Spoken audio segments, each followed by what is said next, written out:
يلا الله يلا الله يلا الله يلا نشبك ايد بايد عالدبكة العربية يلا نشبك ايد بايد عالدبكة العربية ما تعجبني من الدبكات الا الدبكة اللبنانية ما تعجبني من الدبكات الا الدبكة اللبنانية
уважаемые гости и приглашенные участники! Сейчас для вас прозвучат гимны Российской Федерации, Чувашской Республики и Государства Палестины.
Здесь было 10 детей, все они погибли.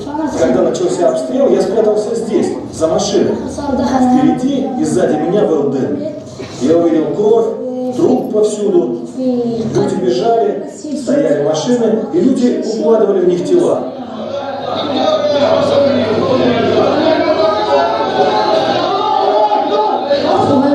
И вот сюда ударила ракета.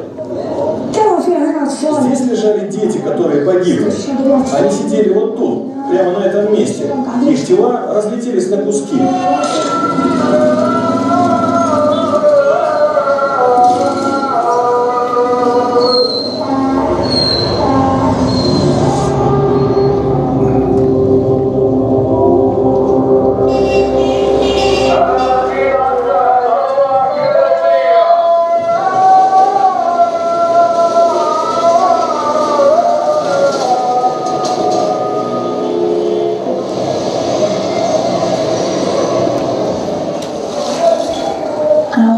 Меня зовут Валь Амуабей. Я из новой школы Газы и всегда хожу здесь по улице. Каждый день после школы я хожу по этой опасной дороге, учиться музыке. Ну, это класс гитары тоже, ведет другой преподаватель. Это свободный класс здесь. Следы войны 13-го года, 12-го года, если не ошибаюсь, да. Когда бомбили министерство, сильно пострадала наша школа, именно наше новое крыло. В принципе, да, так посмотришь, и нельзя сказать, что здесь ведутся военные действия, бывают войны, но если посмотреть поглубже и открыть шторы, из окна видно школу, в которой живут люди, которые лишились своих домов во время войны, вот летом. Все они сейчас бездомные, жить им негде.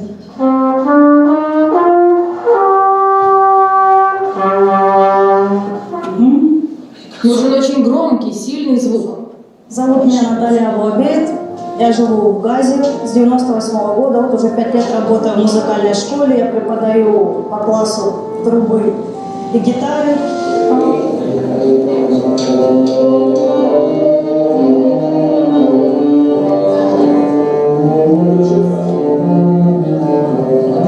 Ну, дети вначале услышали, когда мы были в лагере на западном берегу, там изучали эту песню. Им очень понравилось, и мы решили ее попробовать тоже в секторе Газа. И вот они в большом восторге от этой песни.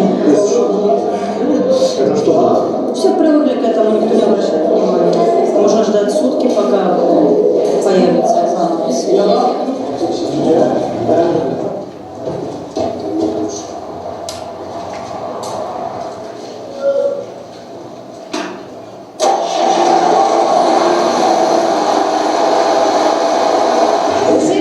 Здесь мир, здесь нет войны, здесь все наполнено музыкой. Это мое место. Я очень люблю эту атмосферу. Люблю все это. Это как мой родной дом.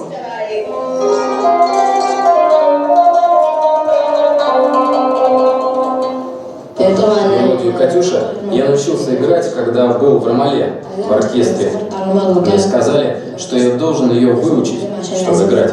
Эта мелодия – символ победы в России и в других странах. Я выучил ее за один день.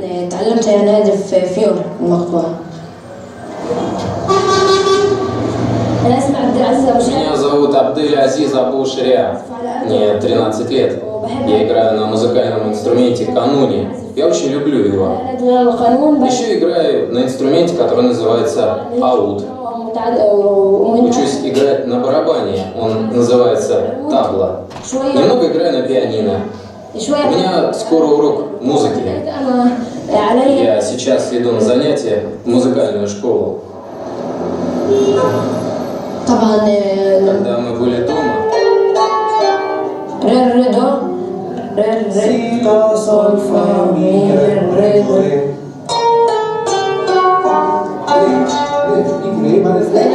Когда Абдель Азиз приходит из школы домой, берет мобильный телефон и сидит в телефоне. Он ни на кого не обращает внимания. Не хочет ни пить, ни есть.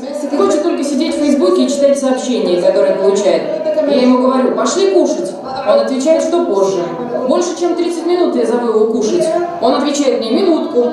Я спрашиваю, закончил ли он. Он отвечает: еще минутку. Так минутка превращается в полчаса. Абдель Азиз, иди сюда. Вон он, Абдель Азиз. Ну, поспорь со мной. я не буду с тобой спорить. Бери другую ноту.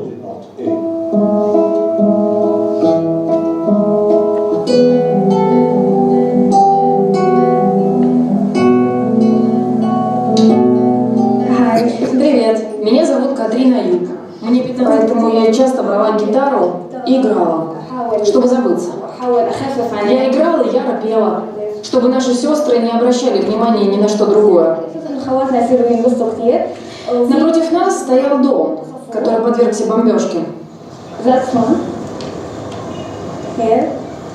Начали бомбить в 5 утра. Мы очень испугались. Люди, которые там жили, пришли к нам. В этот день много стреляли, и было очень страшно. Это был ужасный день.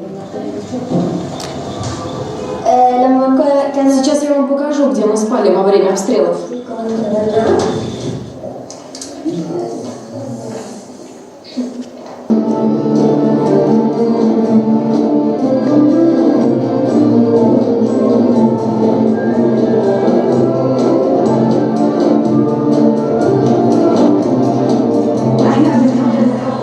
Мы готовимся к торжественному концерту.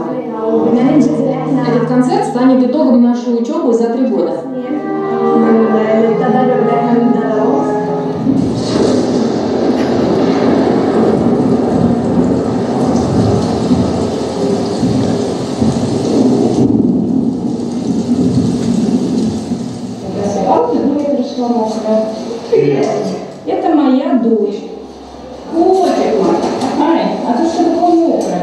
Я писала вам. Я мокрая. Идите, я люблю высушить.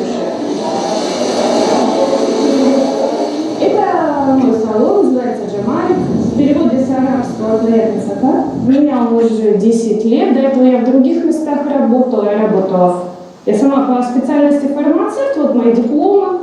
Вот разрешение на работу. Это что-то вроде почетной грамоты. Я пришла сюда после школы, чтобы посидеть с мамой. Потому что дома у нас нет электричества. Мне приходится приходить сюда мыть волосы, сушить их. А мама делает мне процедуры для кожи. Потому что здесь есть генератор, и он дает электричество.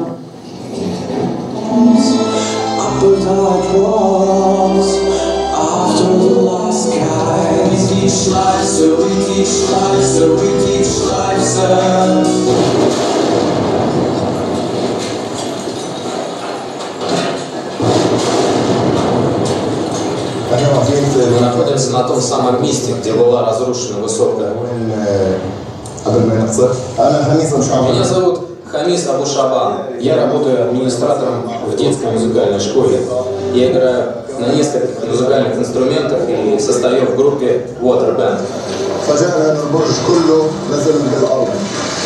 Мы были в этом здании на 8-м этаже. Огонь от взрыва дошел до нашей квартиры. В нашем видеоклипе мы показываем ужасы этой войны. Мы пытаемся донести простую вещь, как нужно говорить друг с другом на языке музыки, несмотря на разрушение и смерть. Мы пытаемся выражать все, что происходит с нами, творческим путем, чтобы это было понятно всему миру. Язык музыки понятен всем. Им можно объяснить все просто и понятно.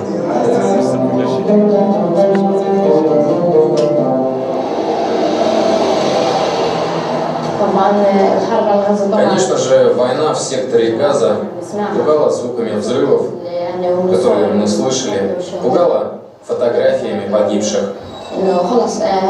Однако мы привыкли и перестали бояться. Мы ждем своей очереди, когда мы пойдем жертвами. Мы боялись выйти на улицы в 2008, в 2012 году. В 2014 война затянулась аж на 51 день. Первые дни мы очень боялись.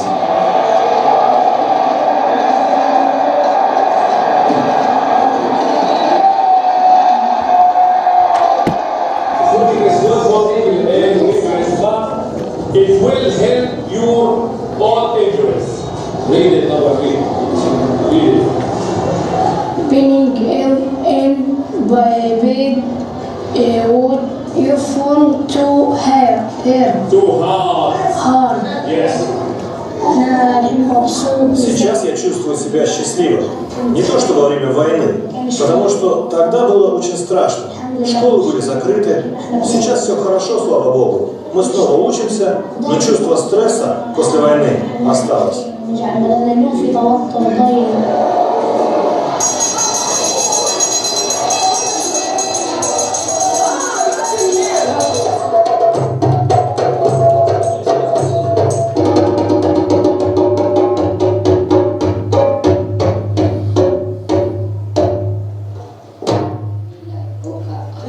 Что это за звук? Взрыв? Взрыв звучит так же, как биение сердца? Он будет такой же? А если он станет вот таким? Значит, ты либо напуган, либо бежишь. Музыка, она воспитывает в нас нечто новое. И это одно из наших важнейших качеств – умение слушать. Когда кто-то умер или стал мучеником.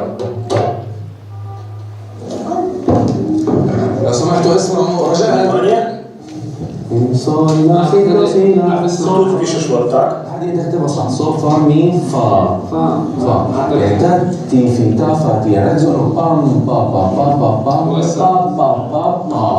Будьте внимательными. Отлично. Следующий. Готов, Сираулан? Ты следующий. Это очень важно, чтобы была музыка. Особенно в условиях войны и блокады, в которых мы живем. Это как будто свет от свечи, горящей во тьме.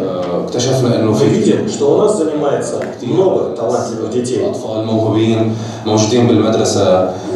сюда, покажешь потом мне свою работу.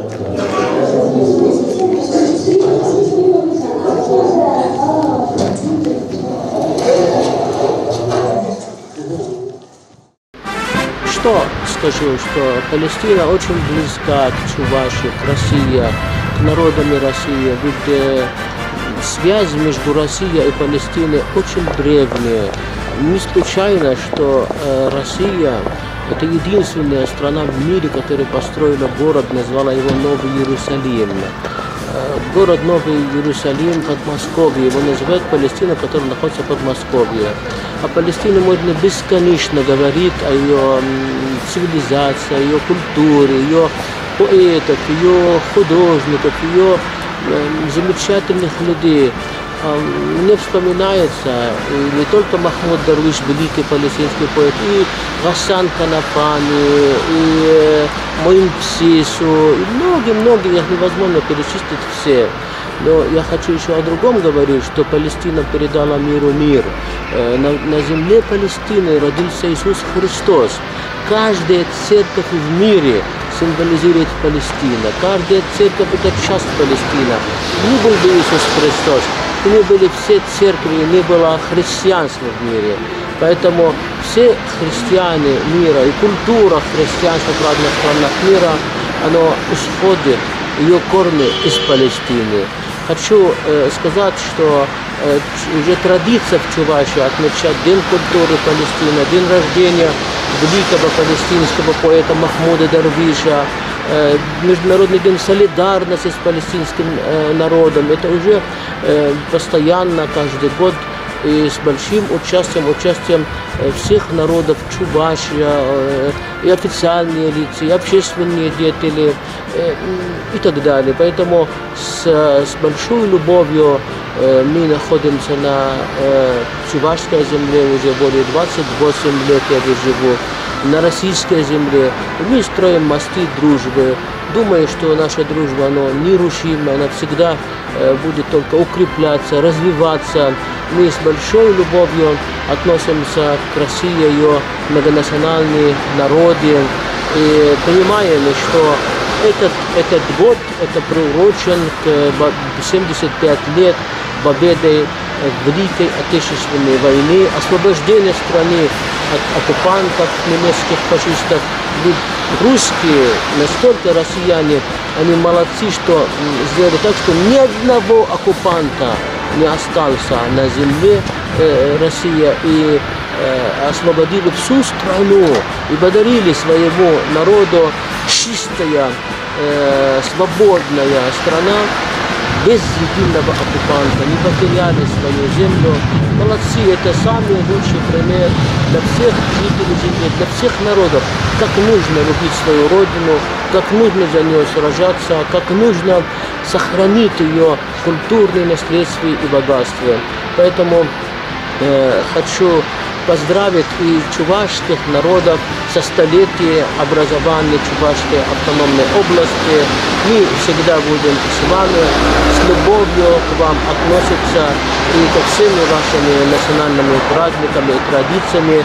У нас душа единая.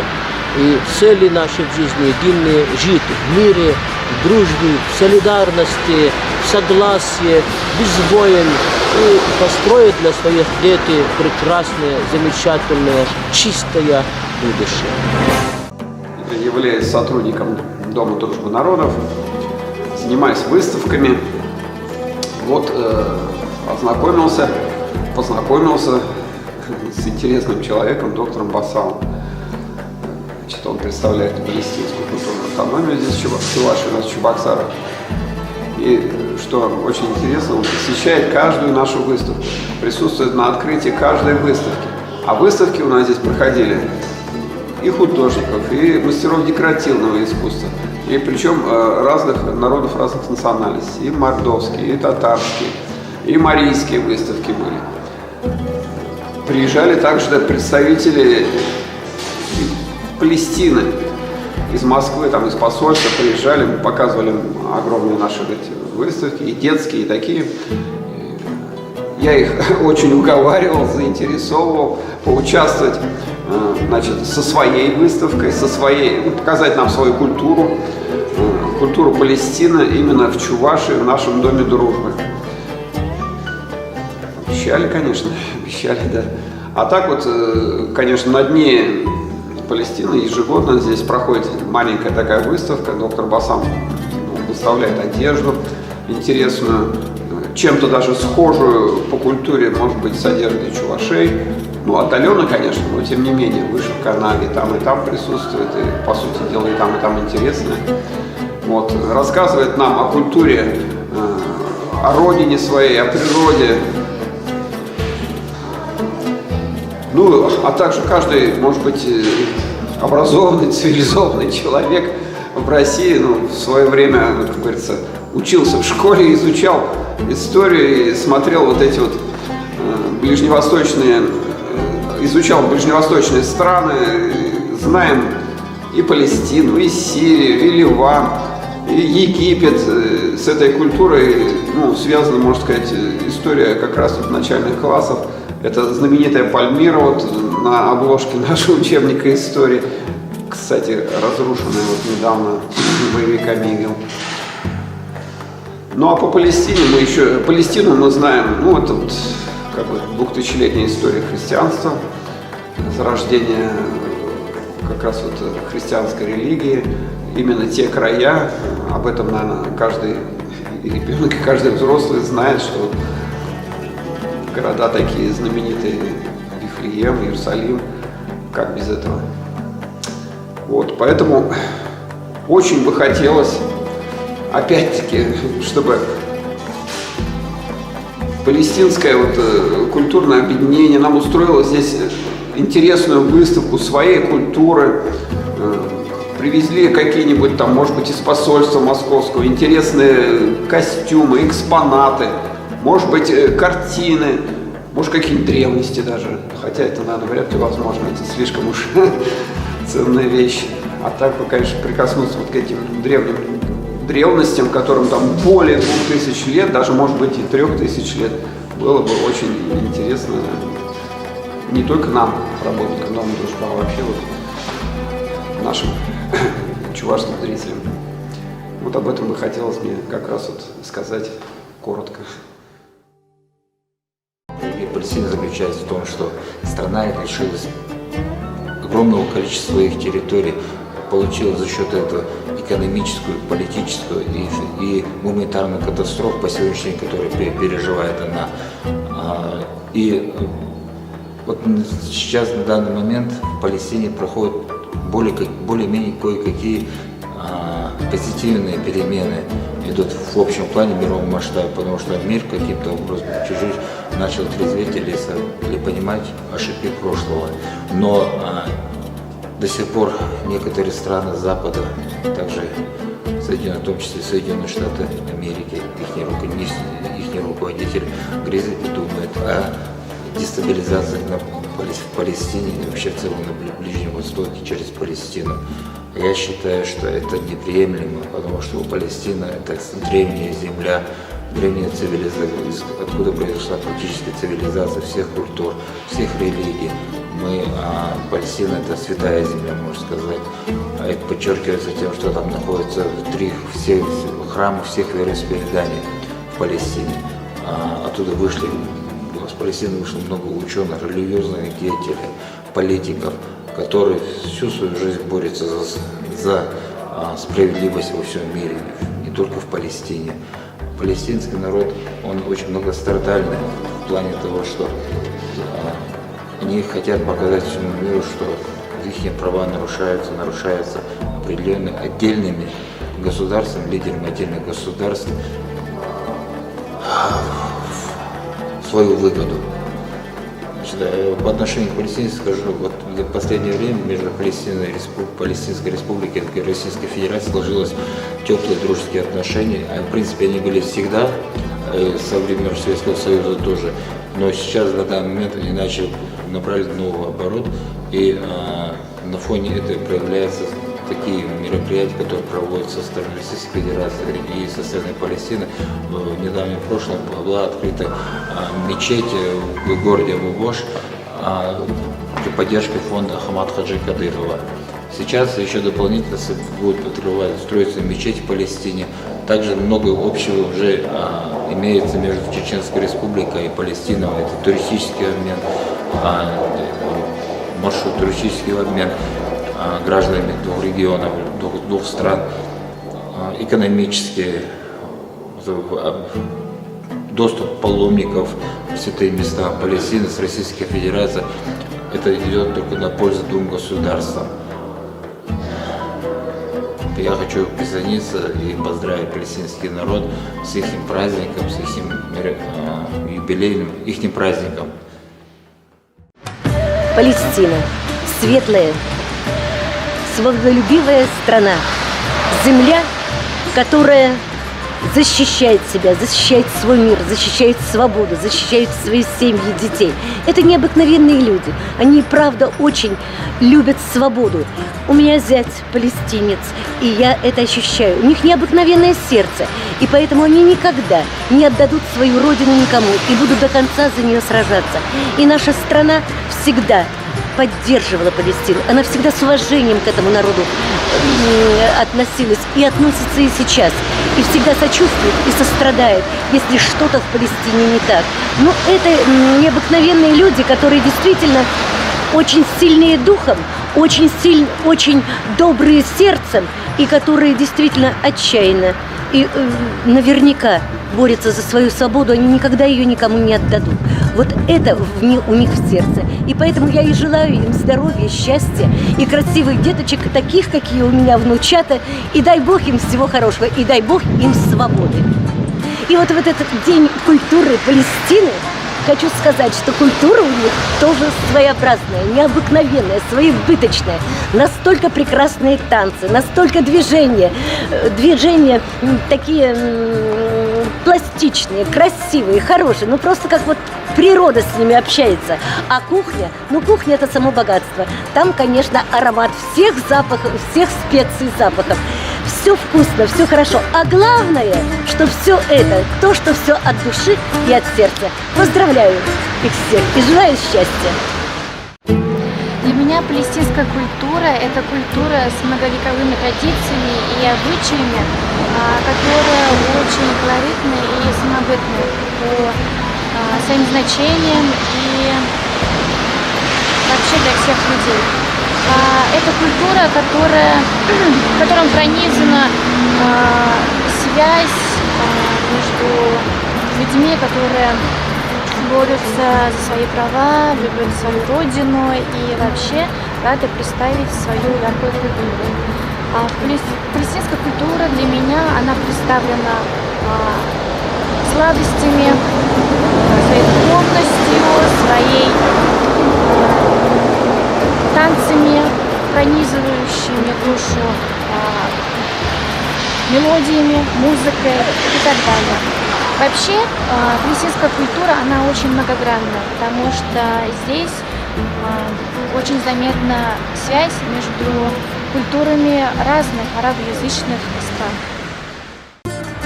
Я преподаватель русского языка для иностранных арабских студентов. И вплотную изучаю арабскую культуру, арабский язык. И про Палестину, что я могу сказать? Палестина внесла огромный вклад в культуру, а именно в танцы, в обряды, в кухню арабскую, в стихи. И одним из ярких представителей арабской культуры, стихотворений является великий арабский поэт Махмуд Дарвиш, который известен во всем мире. Одно из его величайших стихотворений, которые он написал, будучи сидя в тюрьме: «Скучаю по хлебу, что пекла мне мама».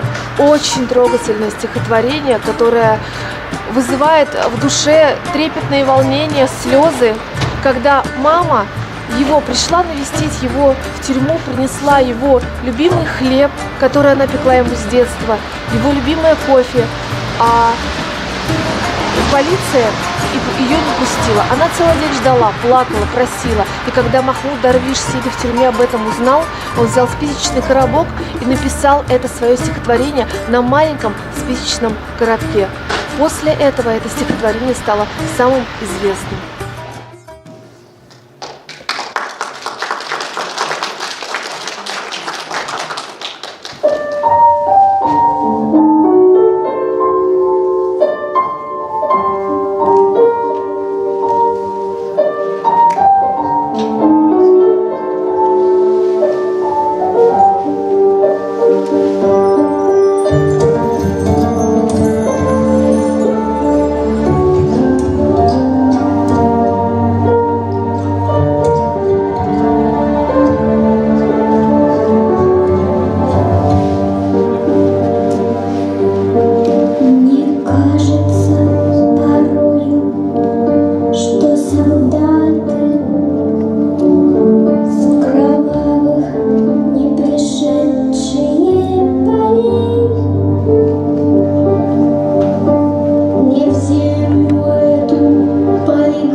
Благодарим ансамбль классического и современного эстрадного танца «Галатея», руководитель Анна Мамиконова.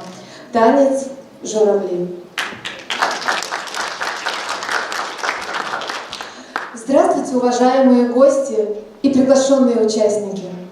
Мы рады вас видеть на официальном государственном празднике Дне палестинской культуры, посвященный Дню памяти национальному палестинскому поэту Махмуду Дарвишу.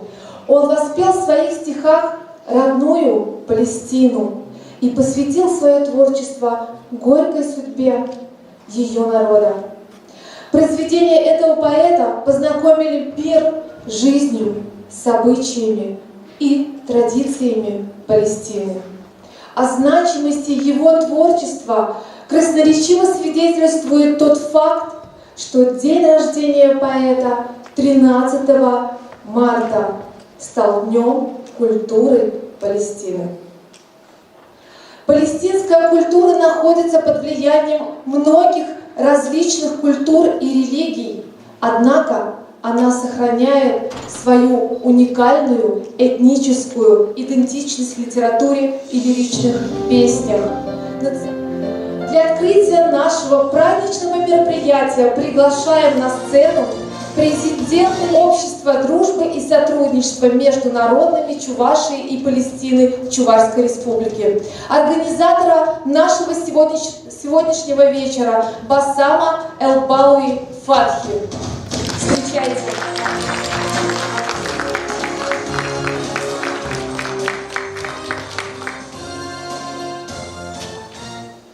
Добрый день, дорогие друзья. Я рад вас всех приветствовать. Палестина всегда объединяла мир. В каждом доме, в каждой комнате и, возможно, на груди каждого человека в Чувашии, в России, в мире есть символ Палестины. Самый светлый, самый добрый, самый прекрасный человек в истории человечества. Человек, который подарил миру мир. Человек, который распяли не за зло. Он зло никогда не совершал. Распяли за добро. Я вижу в каждом из вас, если есть Иисус на его груди, я вижу его как брат, как родной, любящий моего народа, моей страны. Палестина, которая подарила миру мир, подарила христианство, подарила первое место, где паломничество мусульман, куда они клонились. Каждый мусульманин в мире, который молится 5 раз в день, знает, что для него значит Палестина. Римский папа не был бы папа и не был бы римский, если бы не Палестина. Ни одна церковь бы не была, если бы не Палестина. Я вижу Палестину, куда бы ни шел. Вижу ее в праздниках, вижу ее в печали, вижу ее даже на кладбище, вижу везде и всюду. Поэтому для меня частично любимая Родина находится в каждой из вас. Вот откуда любовь, которая в мое сердце, в мою душу каждого из вас. Сегодня День культуры этого многострадального палестинского народа. Вы видели сейчас фильм «Среди войны». Сектор Газа, для информации, вот только что говорил своему другу Николаю Владимировичу, депутату Государственной Думы Российской Федерации, что сектор Газа меньше, чем Чуваши по площади в 60 раз. В нем живут больше 2 миллионов населения. Израиль загнал туда из всех городов Палестины, выгнал и загнал туда палестинцев. Вы представьте себя, вы говорите, что Чувашия – это плотность населения высокая. Хорошо, представьте, если будет на этой площади жить 140 миллионов на территории Чувашии. Вот в чем и как живет Палестина. Палестина все равно истребляет нас. И чтобы уничтожить палестинский народ, нужно уничтожить всех христианов мира и всех мусульманов мира. Тогда они смогут истреблять и палестинскую культуру, и палестинский народ. Но это невозможно. Это невозможно. И поэтому мы будем продолжать свою любовь к жизни, любовь к музыке. Но вы увидите сегодня очень интересные, еще удивительные выступления палестинского певца, артиста из Франции. Увидите из Иерусалима выступления. Заместителя посла Палестины в Бельгии увидите выступление. И увидите легендарного героя России Гаврилова, тоже выступит перед вами онлайн. Я хочу сказать вам, дорогие друзья, что то, что вы сегодня объединились, приехали из Татарстана, из Ярославля, из Москвы, из Коми, и мои дорогие руководители НКО, Национальный конгресс, из Марийской республики, народный артист Россия, лучший гармонист Поволжья, директор музея космонавтов, комплексный музей, Русалина, замечательная певица из Урала, Раиса Сарби, душа чувашского народа, чувашская поэзия. Наши друзья, представители Палестины в Татарстане, Немер Ресталлах, его спутница Наталья. Вы знаете, дорогие друзья, после окончания этого мероприятия вы все имеете право возвращаться домой. Каждый из вас поедет, у него есть дома, и жена ждет, и кушает, и все остальное. Но палестинский народ более 72 года лишен этой права, лишен возвращаться домой. Его за это называют, нас называют террористами. А причина – хотим делать, как мы хотим, вернуться домой. Вот все, что мы хотим, как любой народ. Я поздравляю вас с Днем культуры Палестины. День культуры Палестины – это день культуры всего мира, каждого христианина, каждого мусульмана, каждый человек, который чувствует, что в нем есть человечество. Вы понимаете, мы приходим в этом мире с одной единственной целью – сделать наш мир лучше, добрее, честнее, более прекрасным, в котором наши будущие дети и внуки будут жить. У нас других задач нет.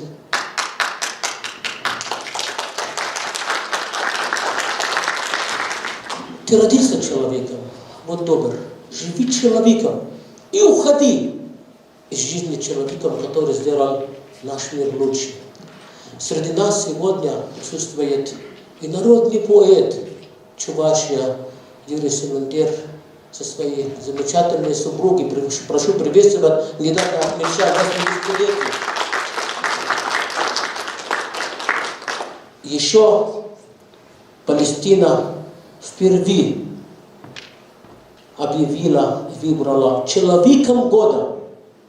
2020 года в Палестине стал народный художник Чувашии. Анатолий Александрович Тилов, его единогласно выбрали человеком года.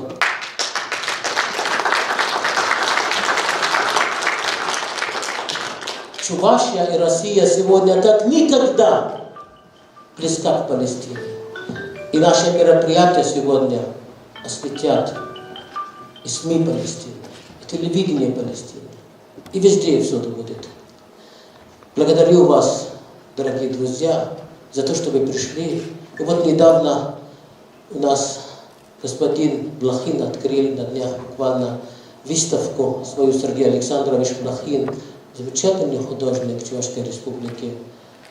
НКО наши друзья присутствуют, чеченец наш Салман Султанович, Азиз Магирамович, сирийская диаспора и наши замечательные, еще самый маленький поэт в Чувашии Евгений Малков, он там в палестинском шарфике, вот, себе. Спасибо вам за то, что вы сегодня пришли, директору Дома дружбы, наш дорогой Юрий Алексеевич, Мажид, председатель Сирийского центра, и многие другие, среди которых не буду перечислять по именам, но они все для меня очень дорогие и очень близкие. И даже из Москвы сегодня приехали специально. Я вижу Елена Соловьева, она здесь в зале. Из Ярославля приехали сегодня. И тоже их всех увидите, художники замечательные. Спасибо, дорогие друзья. Кто у нас выступает сейчас?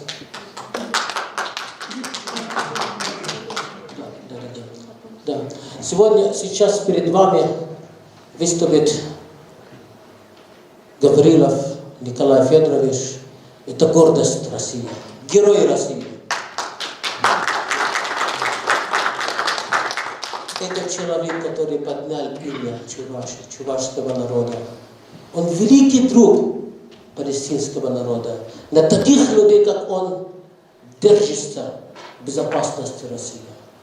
Держится этой страны ее независимость. Держится жизнь на земле. Он показывает пример, каким должен быть человек. Пожалуйста, прошу послушать. После знакомства с доктором Аль-Балави Бассан Фатхи, я так же, как и вы, получше узнал палестинский народ. Это гордый и талантливый народ, долгое время борется за свою независимость. Сегодня в Чебоксарах, в Доме дружбы народов, мы отмечаем дружбу между советским, российским, чувашским и палестинским народами. Я думаю, что вам будет приятно видеть талантливые произведения писателей, поэтов, художников Палестины. Вы также покажете и свои картины. Нет ничего важнее дружбы между народами. Успехов вам и с праздником!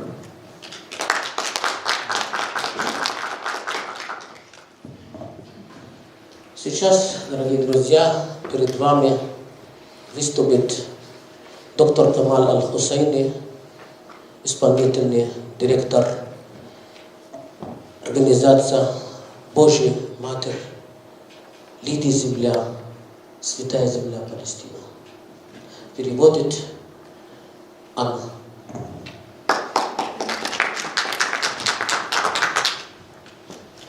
بداية من هنا من القدس من أولى القبلتين وثالث الحرمين الشريفين من القدس عاصمة الأحرار كل الأحرار.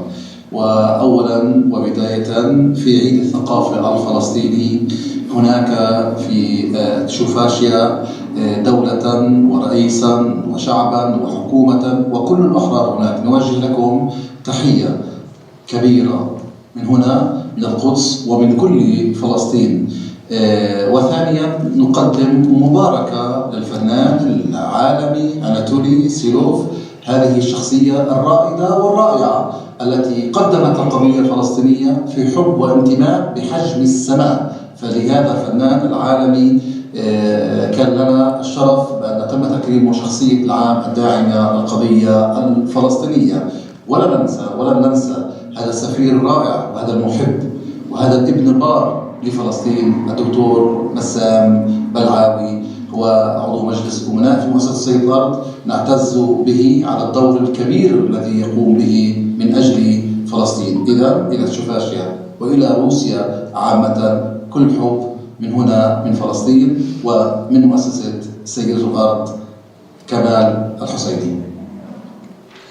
Приветствую вас из Иерусалима, святого города, столицы государства Палестины, столицы всех свободолюбивых людей в мире. В День палестинской культуры передаю приветственные слова от всего палестинского народа главе республики, правительству и народу Чувашской республики. Поздравляю мирового художника с мировым именем Анатолия Александровича Силова.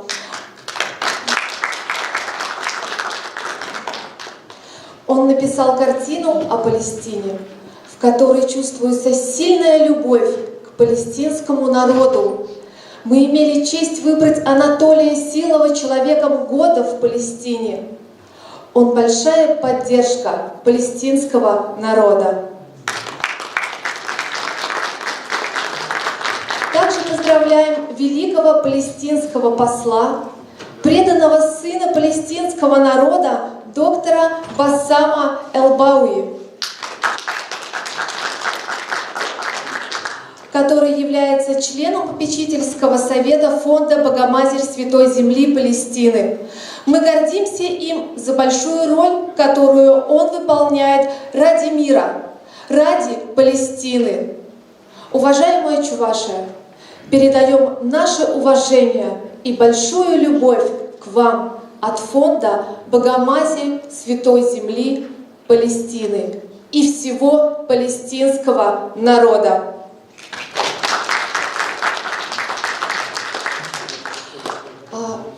Хочу пригласить на сцену Анатолия Александровича Силова.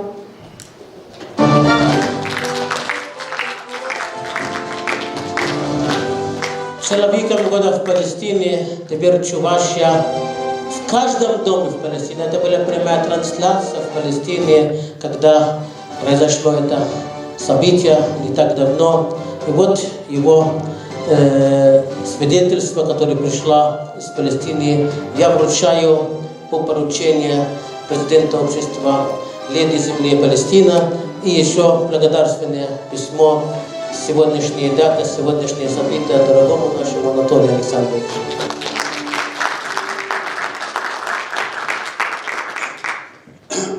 Хотел бы несколько слов. Картина получилась не просто так. Я лет 20-25 назад начал писать картины о мировых цивилизациях. Я начал с Шумеров. 5000 лет назад, как 12-я планета, с 12-й планеты приземлились Анунаки, Шумеры. И тогда пошла цивилизация, появились семена, рожь, пшеницы, горох, кукурузы. Появились такие, как кошка, собака, лошадь, ну и еще несколько. Появились впервые врачи, появились строители, умельцы выполнять кирпичи, строения из камня и прочее. Вот эти дела начал изучать сначала очень долгое время американский ученый. Вот. А я с ним познакомился лет 10 назад, наверное. И я написал около 50 произведений по его работам, по его изыску. И, естественно, Палестина попадает в эту вот сферу, как раз где шумеры, это Вавилон, Аккадское государство, Лидия, прочие еще мельче государства были как раз с этого места. Поэтому Палестина прямо попадает, это корневой народ в Ближнем Востоке. Из Палестины разделились несколько мелких таких уже аккадских государств, разделились там Лидия, Хетты, еще несколько государств, и теперешний Катар.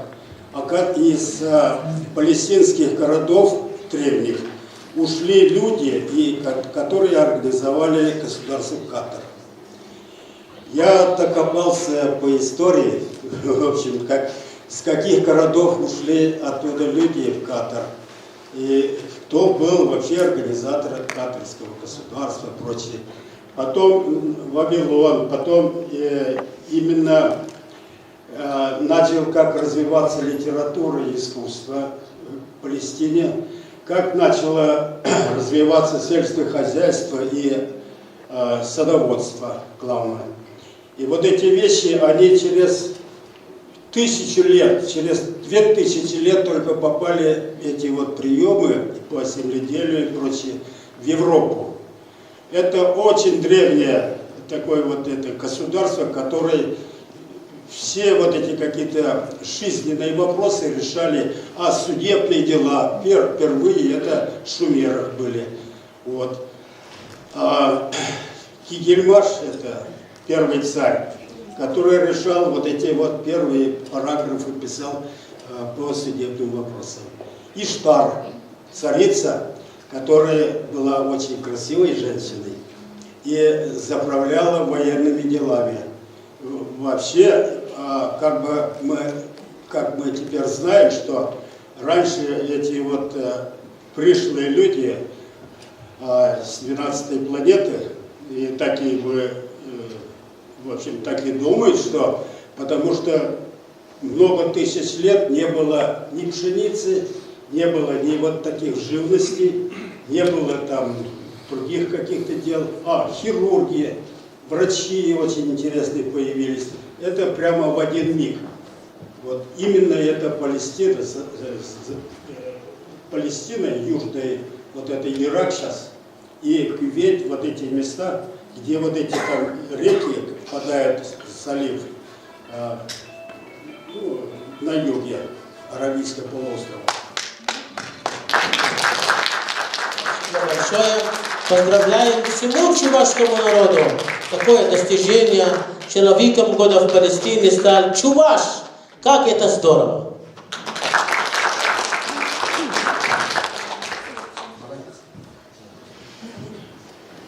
Сейчас перед вами выступит заместитель посла Палестины в Бельгии. Переводит Анна. سيداتي وسادتي في وزارة الثقافة الشباشية وفي جمعية الصداقة والتعاون بين شعوب شباشة وفلسطين، أحييكم أجمل التحية. أنا غسان فتحي أبلعاوي، المستشار الأول في سفارة فلسطين في بلجيكا. يطيب لي أن أتحدث إليكم اليوم وأنتم تحتفلون في يوم الثقافة الفلسطينية. إن احتفالكم هذا بكل الفقرات الغنية التي تقدموها لهو تعبير عن تضامنكم مع الشعب الفلسطيني، لأن الثقافة أيتها الصديقات وأيها الأصدقاء هي ليست فقط مجموعة من الفنون الراقية، من مسرح، من موسيقى، من شعر، ولكنها أيضا هي ذاكرة شعب، ذاكرة هذا الشعب بكل مراحله، بكل أفراحه، بكل طموحه، بكل انتصاراته وبكل انكساراته. والشعب الفلسطيني مثلما كنتم أنتم بالأمس عندما كنتم تخضعون للاحتلال هو شعب يتوق إلى الحرية، والثقافة هي شكل متقدم من أشكال المقاومة. كما تعرفون فإن يوم الثقافة هو يناسب أيضا يوم ميلاد الشاعر الفلسطيني والإنسانية محمود درويش. محمود درويش كما تعرفون لم يقتصر شعره وإبداعه على حدود الوطن والألم الفلسطيني، ولكنه أيضا توجه إلى الإنسانية جمعاء بلغة راقية، بلغة جميلة تخاطب كل قيم الجمال وكل قيم النضال من أجل عالم خالي من الظلم. واليوم وأنتم في احتفالكم هذا فأنتم تجسدون هذا التضامن العظيم.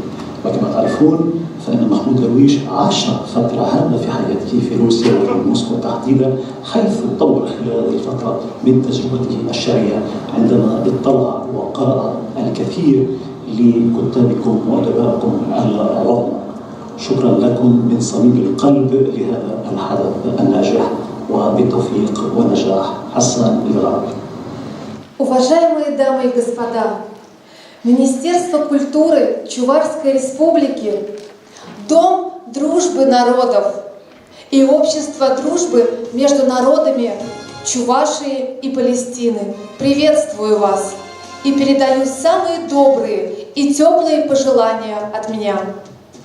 Я первый советник посольства Палестины в Бельгии Хасан Эль-Балуи Фатхи. Я очень рад принимать участие в таком прекрасном мероприятии, как День палестинской культуры. И мне приятно, что Чувашия также вместе с нами отмечает сегодня этот день. Это говорит о вашей солидарности и любви к Палестине и палестинскому народу. Потому что культура — это не просто театр. Это не просто музыка и песни. Культура — это память народа, их вековая история, их развитие, их поражения и победы, их радости и печали, и, конечно же, их мечты. И как когда-то русский народ, находясь под оккупацией Гитлера, мечтал и действовал для свободы, так же и палестинский народ жаждет свободы и независимости. И культура — это очень прогрессивный вид сопротивления. И как вы знаете, в День культуры Палестины также отмечается День великого палестинского и мирового поэта Махмуда Дарвиша. Он не только писал стихи о боли палестинского народа и Палестине, своими сильными стихами он обращался ко всему миру. Поэзия Махмуда Дарвиша призывает о создании мира без войн, без угнетения, чтобы была справедливость, без унижения других народов, без рабства. Махмуд Дарвиш жил очень важный период своей жизни в Москве, в Советском Союзе.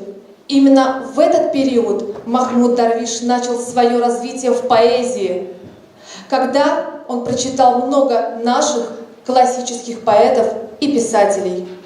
От всей души благодарю вас за то, что вы отмечаете сегодня День палестинской культуры с палестинским народом, выражая поддержку и солидарность нам. Благодарю вас, желаю вам успехов и удачи.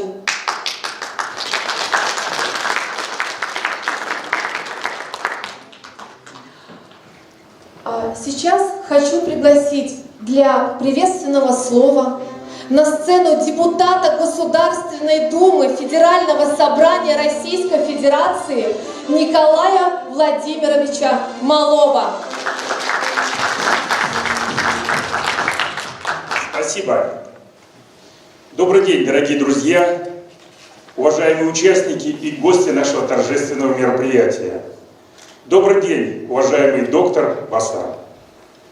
Дорогие друзья, сегодня, находясь среди вас, рядом с вами, первое, что хотел бы сделать в рамках Дня культуры Палестины, и сделать искренне и от души поздравить нашего многоуважаемого доктора Басара с днем рождения.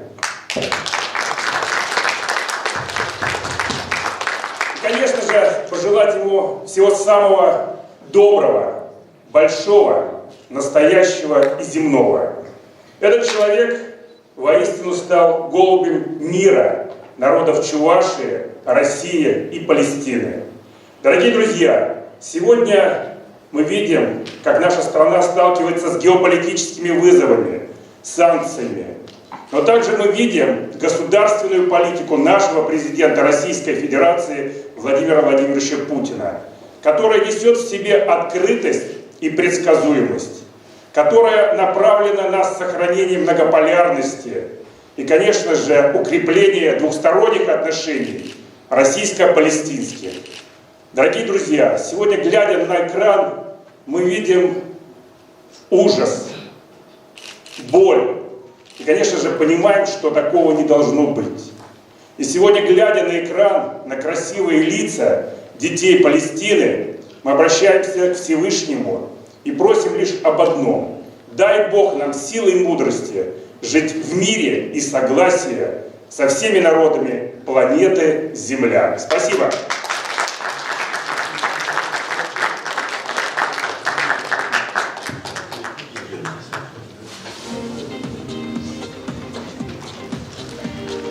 Николай Владимирович,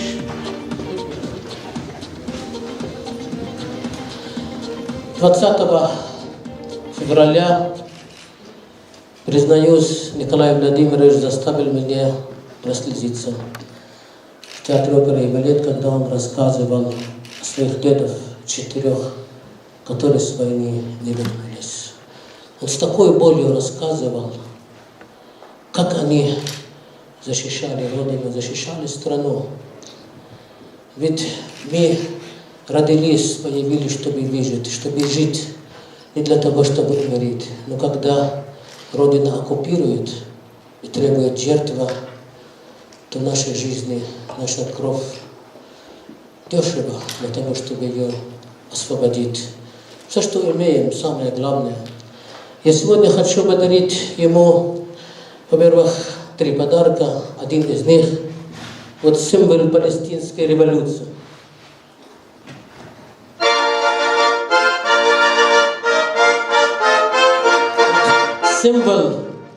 Символ дружбы народов, который носил Арафат всю жизнь, и который, бывало, что и Че Гевара носил. Он заслуживает это. Его деды освободили Родину для того, чтобы он жил, и мы с вами жили. Оно освященное в храме Бога Матери в Иерусалиме, в Вифлеем и в мечеть Аль-Акса. Кто одевает ее, говорят, Бог всегда благословляет и всегда дарит здоровье. Разрешите, я вам ее одену.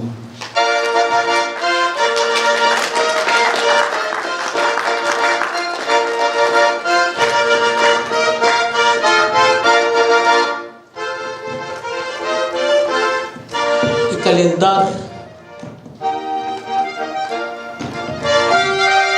Палестинский календарь со всеми праздниками Палестины, с великим вождем палестинского народа, друга Советского Союза и России, покойный Ясер Арафат, лауреат Нобелевской премии мира, в котором он завещал палестинскому народу и всегда, выступая перед ними, говорил: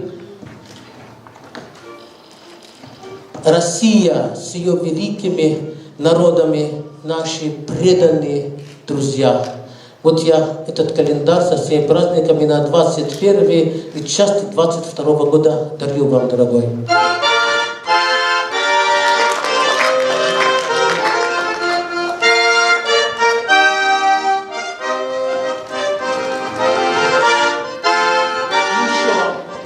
И еще «Любовь и хлеб», роман, который писала девочка, которая видела ужасы, когда 4 года ей было изгнали из родины, Асия Абдельхади, Асия Хол Абдельхади, и которую я имел честь вместе с супругой Мариной Васильевной перевести его недавно на русском языке. Любовь и хлеб, по-другому, это жизнь. Без любви, без хлеба нет жизни. Я вам дарю этой книги. Думаю, после нее будет еще глубже, будете знать о Палестине.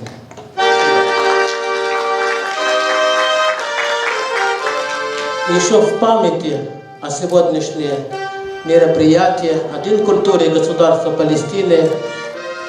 Я вам просто благодарственное письмо. Спасибо за то, что вы есть. Для таких людей порядочных, как вы, держится наш земной шар. Дай Бог вам всегда здоровья. Я прошу извинения, буквально несколько слов. На самом деле это так. Мы видим, как пытаются переписать нашу историю. А история наша такова. Моя, получается, прабабушка на фронт отправила 4 своих сыновей. И ни один не вернулся с полей сражения. И когда сегодня мы видим, что кто-то пытается переписать историю, мы говорим: нет, ни у кого не получится. И, конечно, сегодня нам, как никому, понятно желание народа Палестины жить в мире, любить, рожать детей и, конечно же, учиться музыке. Желаю вам всего доброго, чтобы все у вас получилось. Спасибо.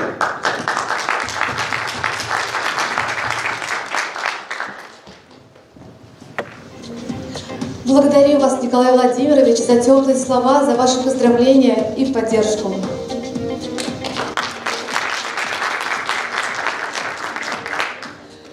Сейчас мне бы хотелось дать приветственные слова руководителям национальных культурных объединений Чувашской Республики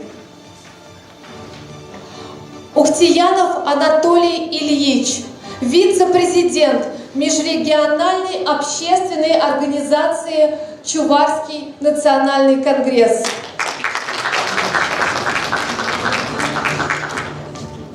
Ежова Татьяна Борисовна, председатель общественной организации Центр русской культуры Чувашской Республики. Бадиров Азиз Магерам Оглы, председатель Совета Чувашской республиканской общественной организации Лига азербайджанцев Чувашии.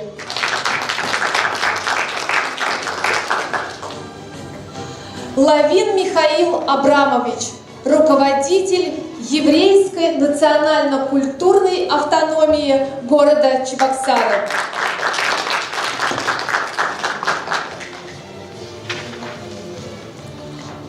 Майрукаев Салман Султанович, представитель главы Чеченской республики в Чувашской республике, Чувашская республиканская общественная организация Чечено-Ингушский культурный центр «Войнах».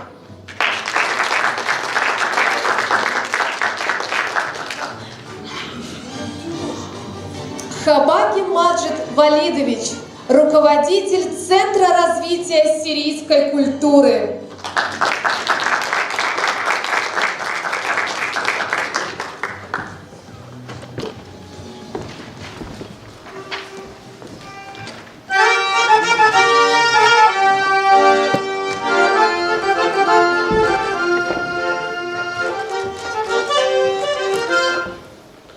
Дорогие друзья, спасибо Льву Пантелеймоновичу Куракову, который строил этот дом, объединил народов Чувашии, собрал их, создал ассамблею народов Чувашии. Это человек, который стал символом единства народа.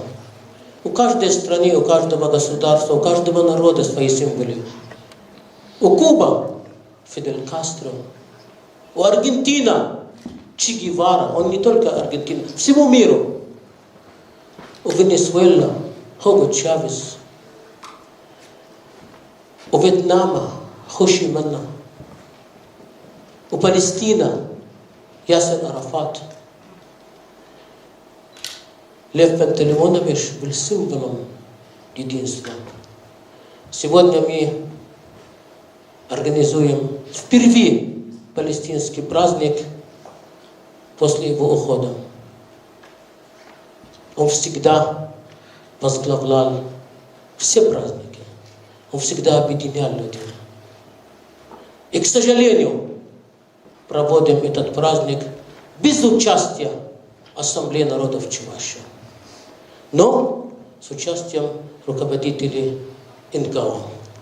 Я передаю слово единственное сначала женщину давайте, уважение будет к женщине. Наша уважаемая Татьяна, культурная. Добрый день, присутствующие. Добрый день, доктор Басан. Большое спасибо, что вы пригласили нас на Дни культуры Палестины, Чувашской Республики. Палестина для всех христиан – это была, есть и будет святая земля. Это богатая история 3 религий – иудаизма, христианства и мусульманства, и ислама. Поэтому Бог един, и Он всем завещает жить в мире и согласии. Но жаль очень, что ваша страна страдает.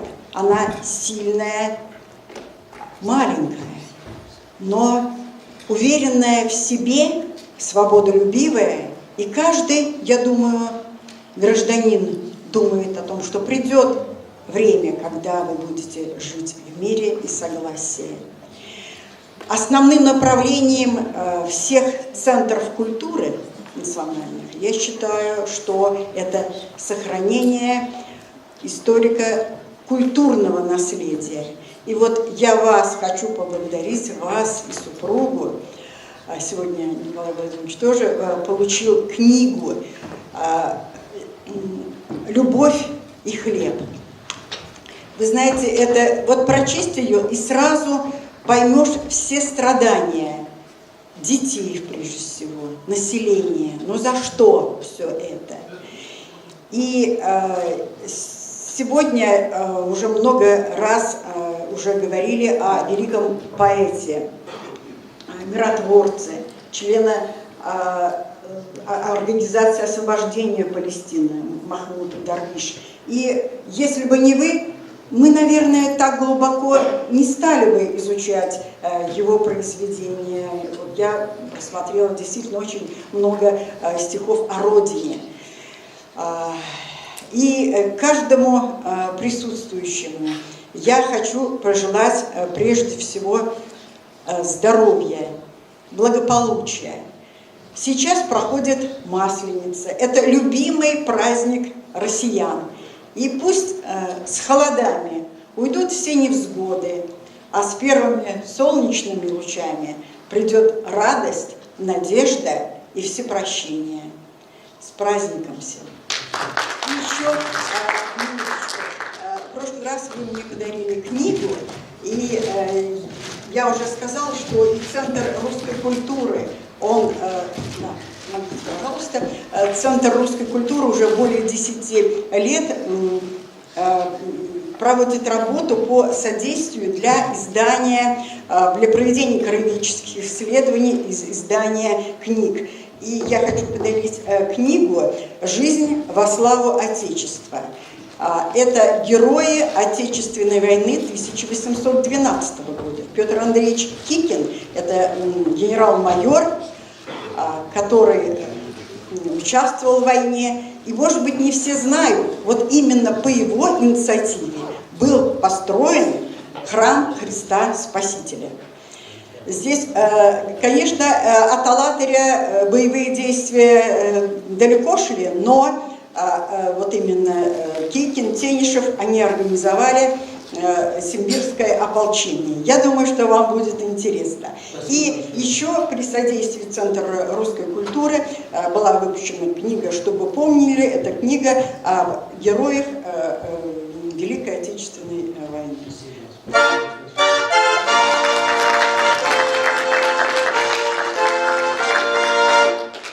Благодарю, уважаемая Татьяна. Россия, конечно, русские – это такой великий народ. Не случайно Иван Яковлевич Яковлев писал, что любите Россию, и она будет вам матерью. Настолько это постоянно.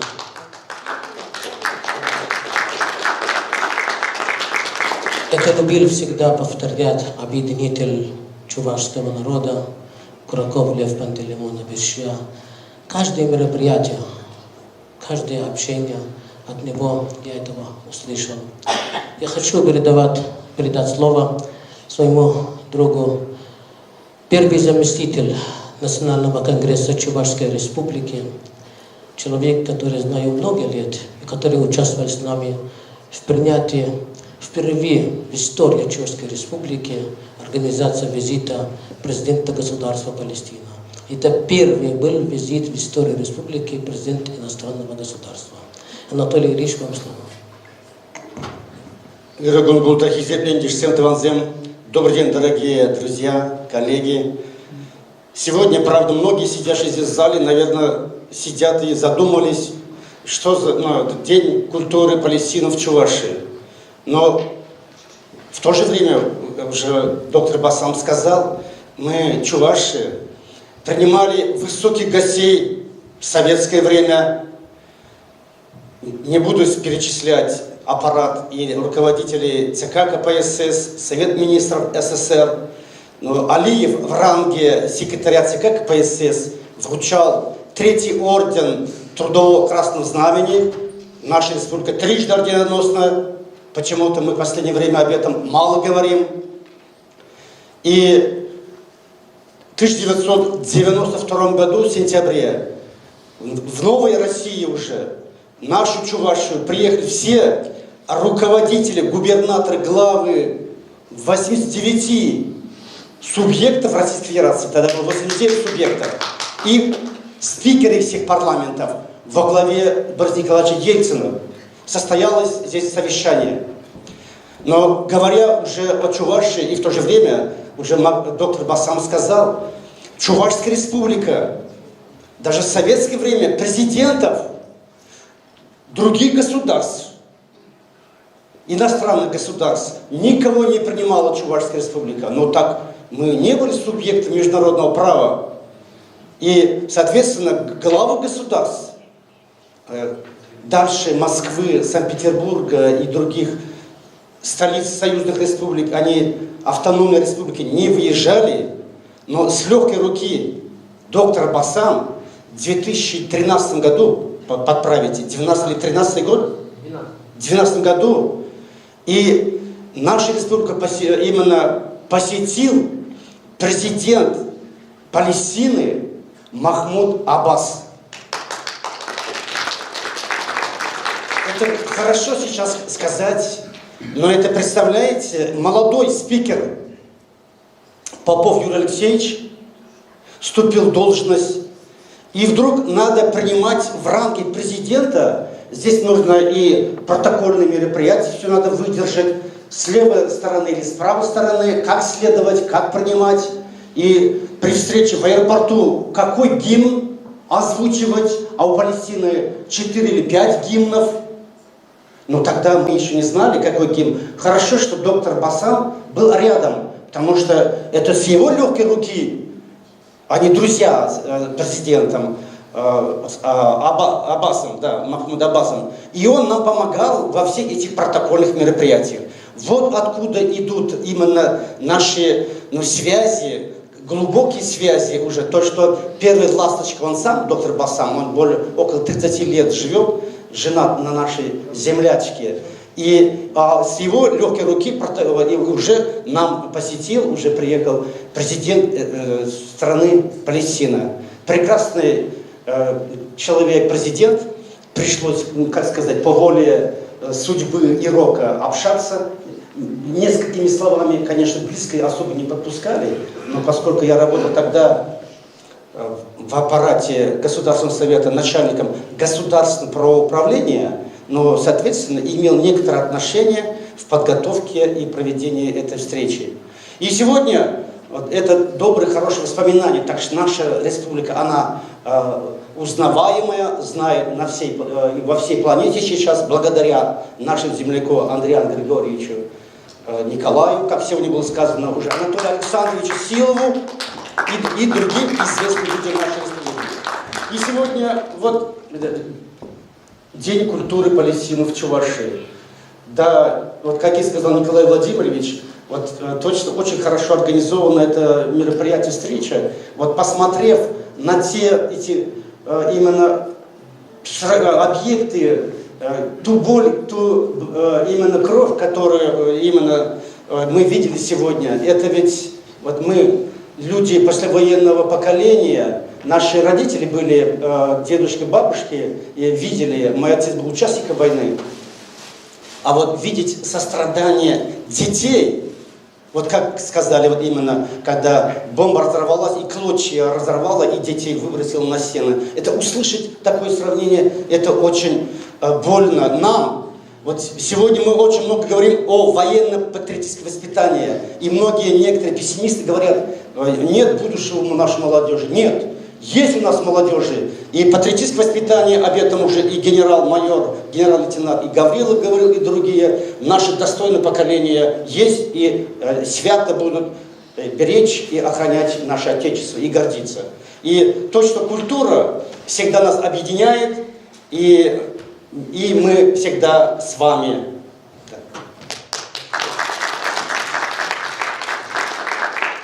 Спасибо, дорогой Анатолий Ильич. И вам не приходилось еще подарить такой палестинский платок, освящен в храм Богоматери. Я вам его дарю. И через вас Национальному конгрессу Чувашии и всему чувашскому замечательному дружелюбному народу.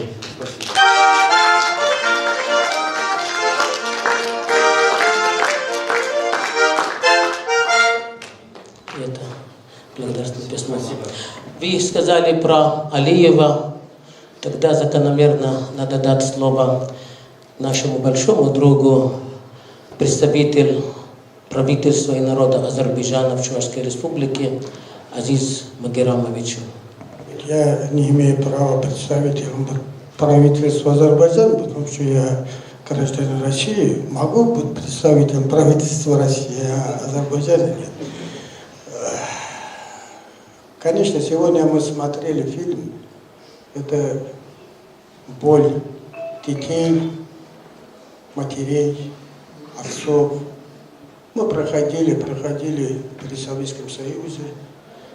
Но когда народ единый, независимо от национальности, всегда можно победить. Поверьте мне. Знаете, Чувашия многонациональная республика. И моя родина, в Азербайджан, то же самое. Когда приезжаешь в Баку, когда пересекает, скажем, улица Лермонтова, значит, и улица Мусульмагомаева, или же там улица Пушкина, значит, пересекает проспект Гайдара Алиева, о котором мы говорили здесь. Сегодня Чувашия, улица Ашмарна пересекает улица Низами. Знаете, вот жизнь сложна. Но сегодня мы говорим о боли. Вот я вообще задумываюсь, когда чем больше, мне кажется, цивилизация, тем больше войн. Раньше было одно полярный мир. Почему Запад сегодня взрывается, старается что-то под ножки ставить, потому что уже мир не однополярный. И это хорошо.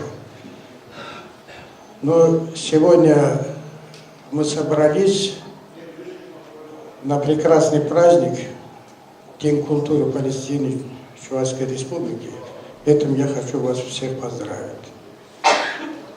Нужен нам именно показывать культуру у каждого народа, который проживает в большой семье, которую называем Чувашией. И всем комфортно, чтобы узнали друг друга побольше, его культуру, обычаи и так далее. Знаете, я 1984 года в России, раньше жил я в Смоленске. Первым делом, когда мне раньше было такое ЦК комсомола, когда меня отправили, я первым делом начал из музея. И также, когда в Чувашию приезжал, я часто ходил, у меня тоже была супруга, значит, чувашка, 17 лет жили, но распала, ну ничего, все нормально. Значит, мы практически каждую неделю ходили Чувашский драмтеатр. То есть учить того народа, той республики, той области, в которой ты проживаешь, нужно знать его культуру и как себе вести с этим. Но так мы Алиева назвали здесь от моего друга Антона Ильича, да, «Земля Гейдара». Вот там написано, он считает не только Азербайджан своей землей, он считает себя, он и Россию очень любил, и своей жизнью очень много делал и политической части, и экономики России, в том числе и Советского Союза. Много можно здесь, вот я вам дарю. Вторая книга – это бакинство. То есть много народа. Евреи, татары, чуваши, русские, турки, талыши, лезгины, авары, чеченцы, грузины. Как прекрасно проживать. Точно можно, значит, вот учиться друг у друга, и много можно делать. Когда-то Абдул Магомаев сказал, значит, Азербайджан это мой папа, а Россия мать. На самом деле, он не от того, что вот как-то, а вот от души он любил, очень любил и Россию, и Азербайджан. И я хочу поздравить вас не только Днем культуры Палестины в Чувашской Республике, я хочу поздравить с днем рождения, пожелать вам здоровья, чтобы в палестинской земле был мир. Это самое главное.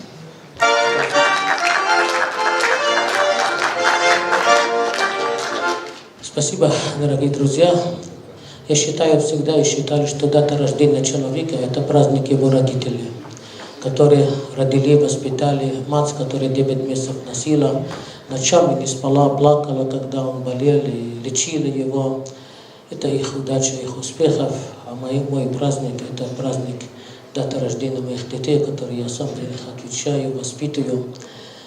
И спасибо, независимо ни от чего. Для всех будет у нас благодарственные письма. Я теперь хочу передать слово нашему другу Михаилу Лавин. Независимо от национальности, от вероисповедания, вот он еврей, я палестинец. У нас у всех кровь имеет красного цвета. Чувство боли, страданий, любви. Все эти чувства мы одинаково чувствуем, независимо от того, на каком языке говорим и какое гражданство. Мы оба граждане России. Я больше чем уверен, что он не оправдает оккупацию Палестины и не оправдает насилие и уничтожение палестинской культуры, палестинских городов, палестинских детей, палестинских семей. Вы все видели, как дома, жилые разрушаются на голову людей. Жилые многоэтажные, 18-20 этажей. Я думаю, ни один человек, который имеет человечество, не будет такого поддерживать. Я ему даю слово. Добрый день, уважаемые друзья. Сегодня проходит одно из замечательных мероприятий культуры палестинского народа. Доктор Басан постоянно активно участвует во всех мероприятиях, проводит большую работу. Вот. Я как председатель еврейского культурного центра, мы постоянно дружим со всеми национальными культурными центрами. Я живу тут недавно, всего 80 лет. Я несовершеннолетний узник концлагерей. Вот. И за мою жизнь было все, что создавалось в Чувашии после войны с колен, когда Чувашия была малозначимая республика и превратилась в такую замечательную республику, большое строительство и так далее. Ну, евреи появились, они были эвакуированы во время Великой Отечественной войны и создали и работали, создали мосты. Вот Макс Миндович построил все мосты. Липкин, который автор предприятий создавал. Ну, работали на предприятии. Вот мой брат, он был директор энергосбыта, Чувашэнерго, он тут всю энергетику тоже создавал. Поэтому люди разных национальностей построили такой замечательный город, и мы никогда не знали вражду между национальностями. Я могу сказать, что город, я, как и председатель комиссии по патриотическому воспитанию молодежи, говорю, что город построили чуваши.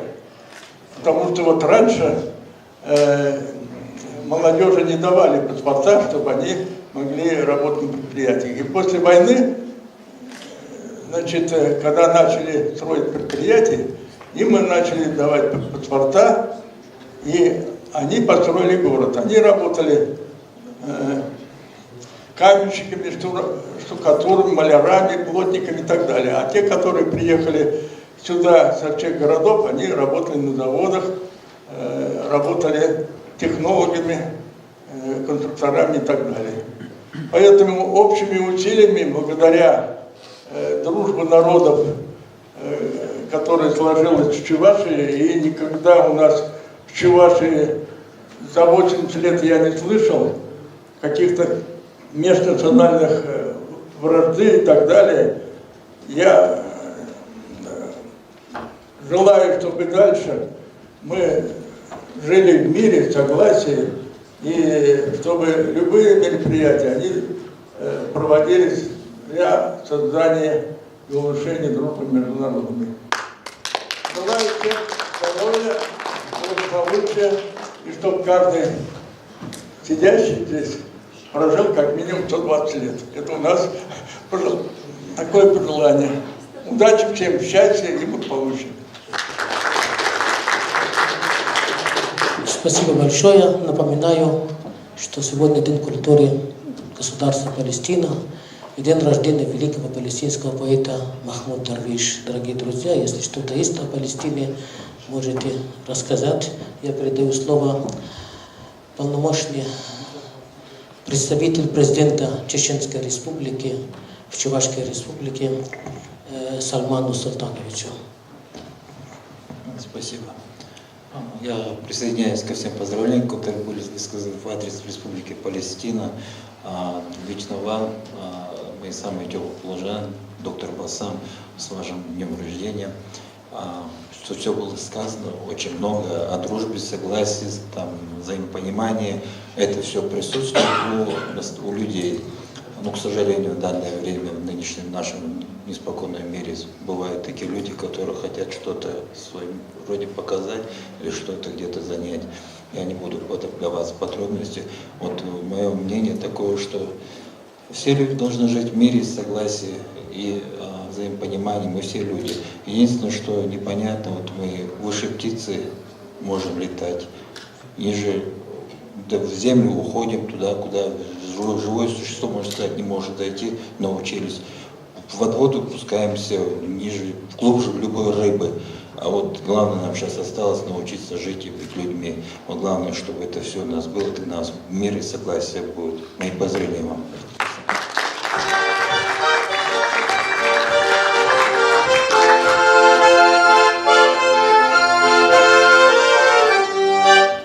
Научиться жить в мире и дружбе. Вот для чего мы совершили первую экскурсию на земле, когда Бог создал Адам и Ева. Для того, чтобы научиться на земле жить в мире и дружбе. Кто-то не понимает, кто-то думает, что он хочет жить, отобрать у других свою родину, отобрать чужое, жить за счет чужое. Ну что, если ты, вот дети рассказывали, ну что, если ты истреблял нас, убивал наших детей, разрушил нашу культуру? истребляя нашу историю, пытался ее смыть. Ты никогда наш дух не убьешь. Наш дух будет жить и будет проследовать своих отцов. И будем свою родину видеть свободные, как россияне освободились от фашизма, который убил 28 миллионов и около 100 миллионов раненых, и 40 тысяч городов и деревень с лица земли стер. А все равно воля к победе. Народ, который дорожит своей стране, своей родине, не согласился остаться оккупированным. И палестинцы не исключение. Они также добьются свою свободу. Я хотел бы...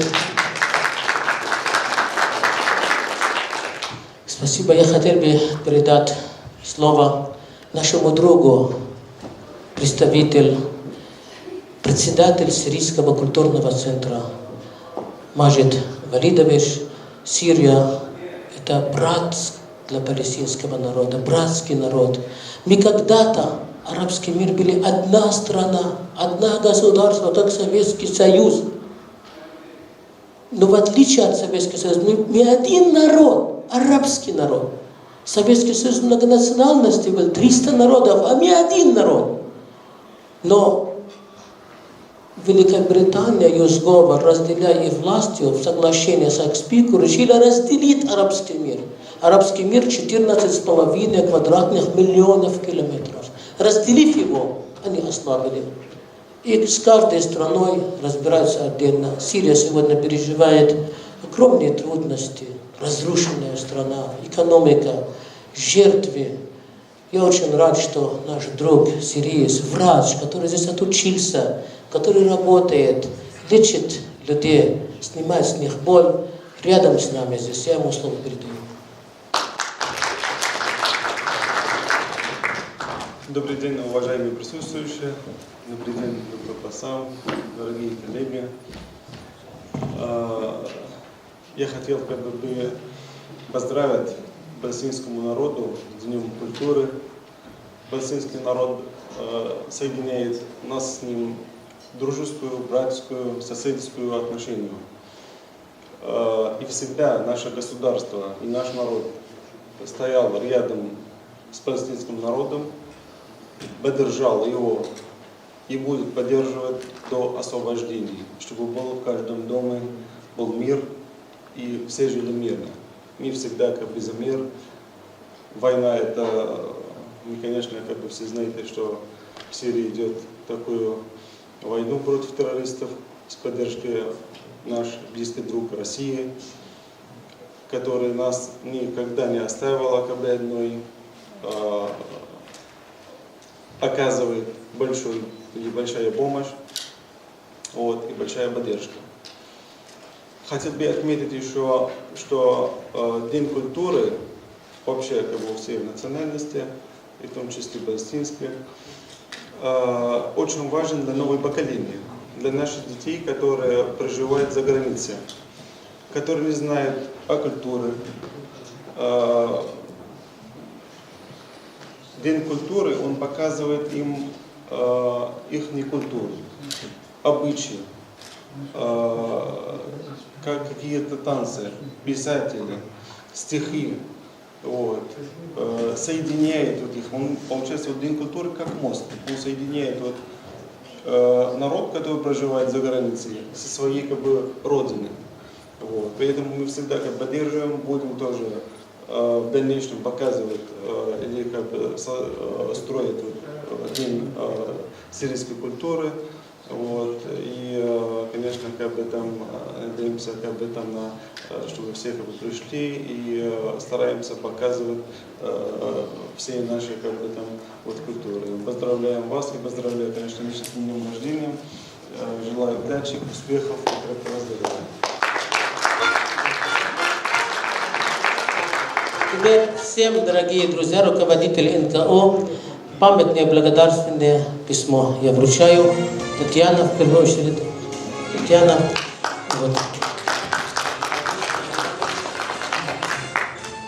Салман Султанович.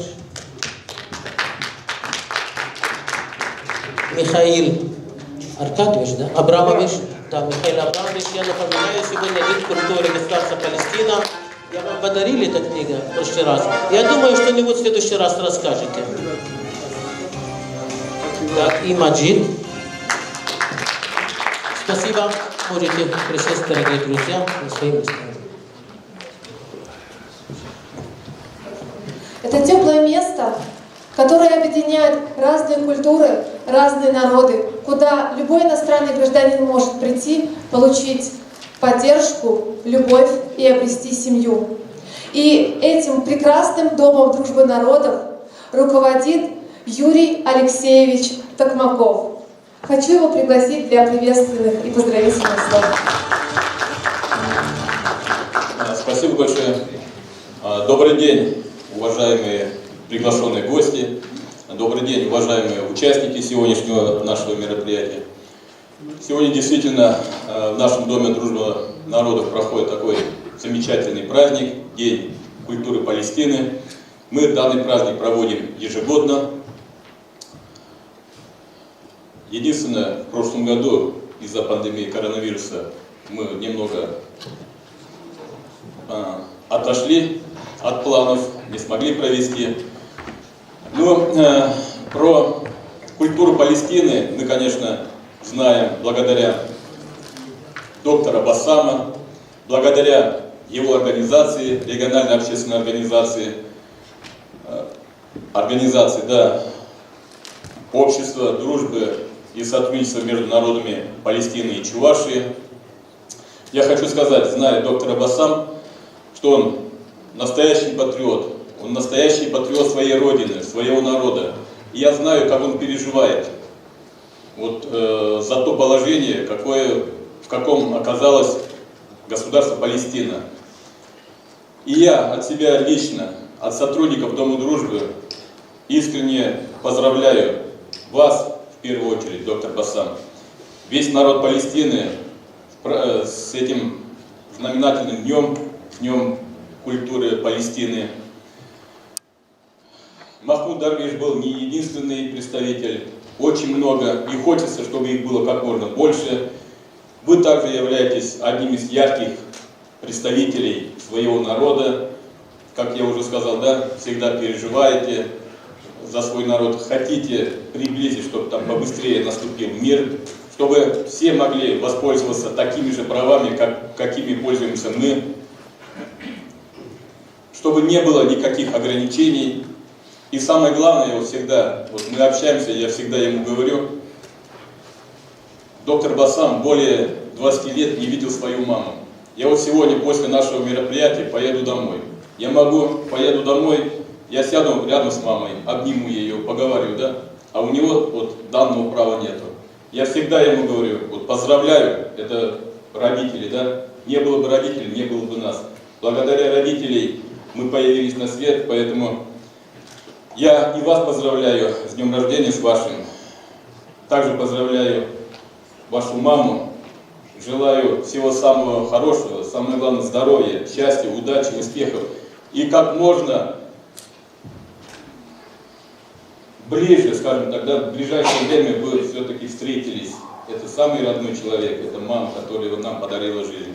Поэтому с праздником, с Днем палестинской культуры и с днем рождения.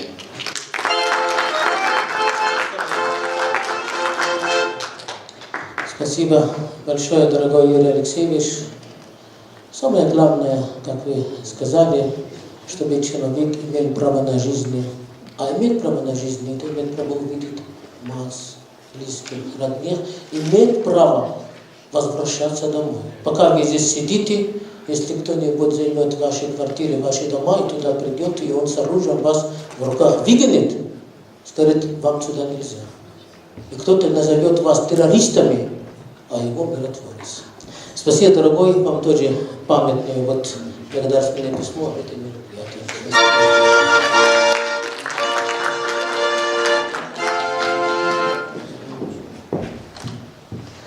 Отрадно, что эта памятная дата отмечается в Чувашской республике уже не первый год. И все больше ее участниками становятся иностранные студенты со всего мира. Поприветствуем Ахмеда Али, студента ЧГУ имени Ульянова из Египта, с песней на арабском языке «Маунтыни». Любимая Родина.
Благодарим, Ахмед.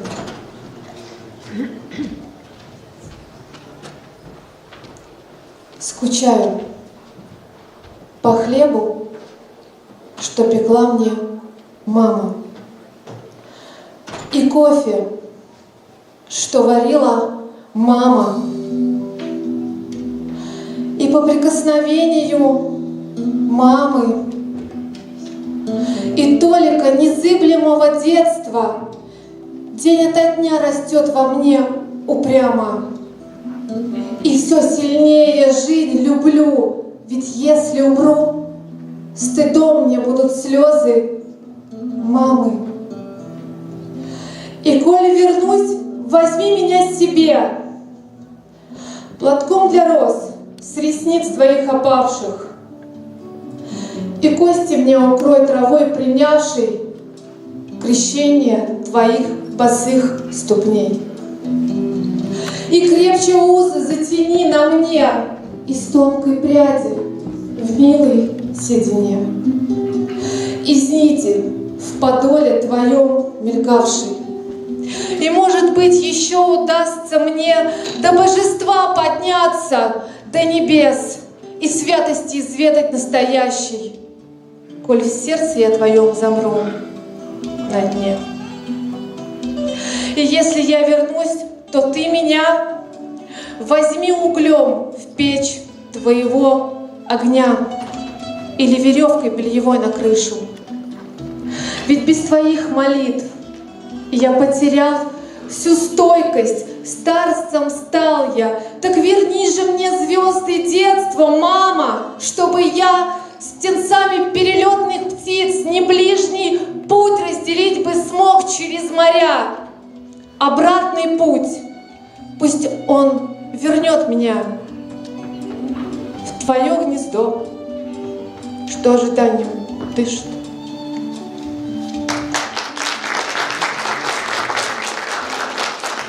Это было стихотворение Махмуда Дарвиша. Историю этого стихотворения вы могли услышать в видео, которое было после фильма «Музыка войны», о том, как Махмуд Дарвиш сидел в тюрьме, и его маму не пустили к нему. В стихотворении Дарвиша вы услышите желание автора оказаться в теплых объятиях матери, оказаться на родной земле. Образ матери ласковый и нежный, житейские заботы простых людей, приготовление пищи, ежедневная молитва — это и есть Палестина Махмуда Дарвиша. Это та мирная жизнь, которую он и его народ утратили, но который всегда помнили и помнят. На сцене Айхам Захра, студент Чебоксарского института, филиала Московского политехнического университета. Песня на арабском языке «Скучаю по маминому хлебу».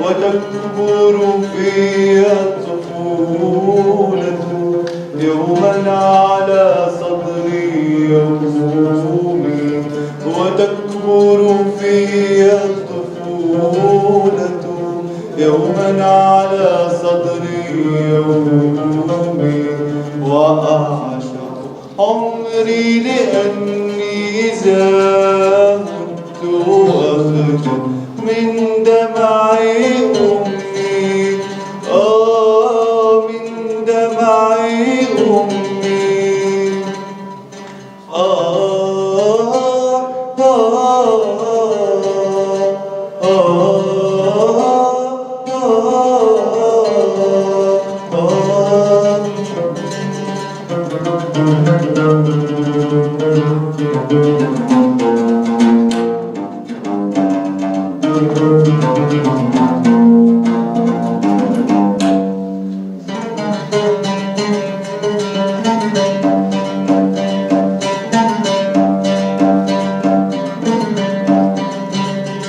خذيني أمي إذا عدت يوما وشاحا لربي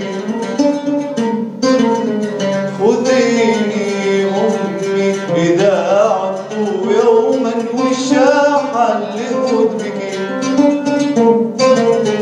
وأزل عظامي بعشب دع مدى من ظهر كعبك وغطي عظامي بعشب تعمد من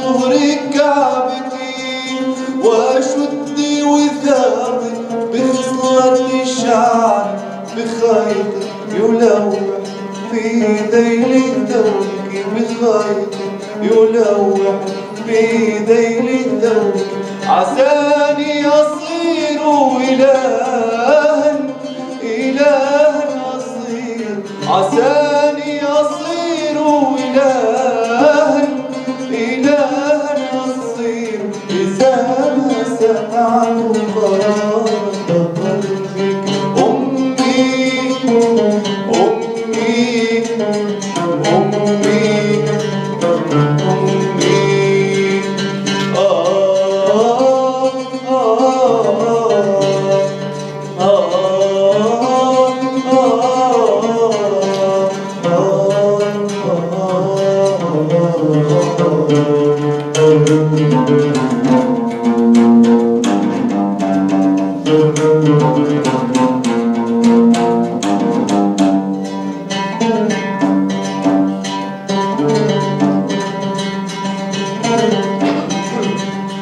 ضعيني أمي إذا يوما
Благодарим Айхама Захру за такое великолепное выступление и за игру на таком замечательном классическом арабском инструменте, который называется уд, что в переводе значит струна, а также как лебединая шея. Кстати, Айхам Захра сегодня также приехал для того, чтобы поздравить с Днем палестинской культуры всех. Айхам Захра родом из Сирии. Пожалуйста, скажи несколько слов. Благодарю вам. Спасибо большое для ваш.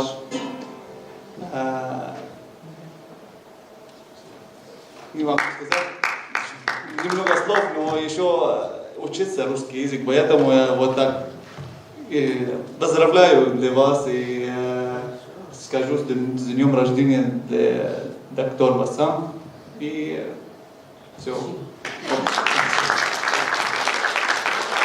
Спасибо большое.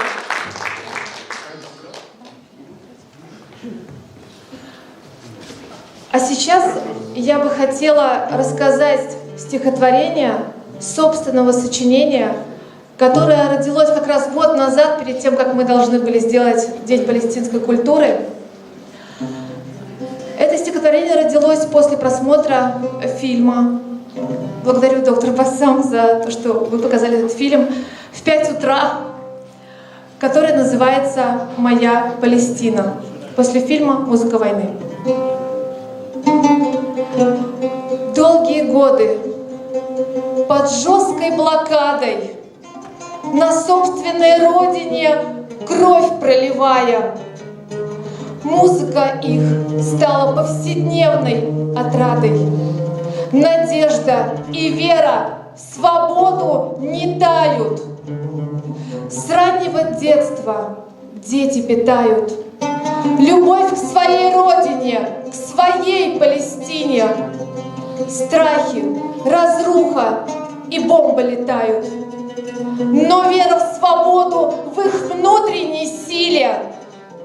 Идут на работу, идут на учебу. Каждое утро под кровью разрухи сердца их пропитаны сильной любовью. Они хотят жить в своей Палестине. Мы сильные духом, мы палестинцы. Это наша земля, земля наших предков.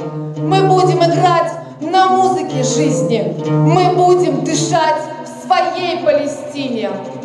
Моя Палестина, мой род, мои предки. Взываю дать силы и благословения. Вы наша защита, великие предки. Моя любимая Родина, моя Палестина.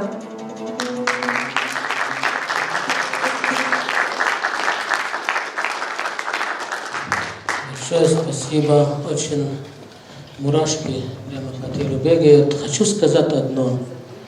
Кто не любит свой народ, свою родину, никогда никого не полюбит. Я люблю Россию, потому что люблю свою родину Палестину. Люблю россияне, потому что люблю свой народ. Кто не умеет любить, он зря присутствует в нашем мире. Спасибо большое.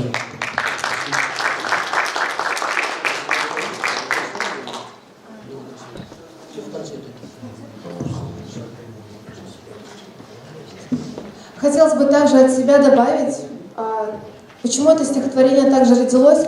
Вообще, есть такая вещь, как родовая система. Наш род, о которых мы не должны забывать и исключать из рода. Потому что все наши проблемы, мы являемся крайними рода, так как мы живые сейчас. Сзади нас род, 256 человек, 7 поколений.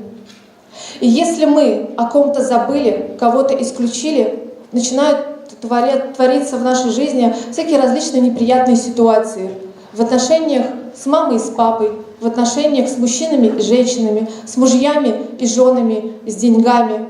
То есть, прошу вас сейчас, это очень важно, задуматься, если в вашей жизни есть какие-то такие ситуации, займитесь восстановлением рода, верните тех людей, кого, возможно, вы забыли, либо исключили, изучите свое древо. И помните своих предков, потому что они сзади вас. Это ваша сила, которая вас поддерживает и дает вам жизнь, и будет поддерживать дальше ваших детей, детей ваших детей и так далее, для продолжения рода.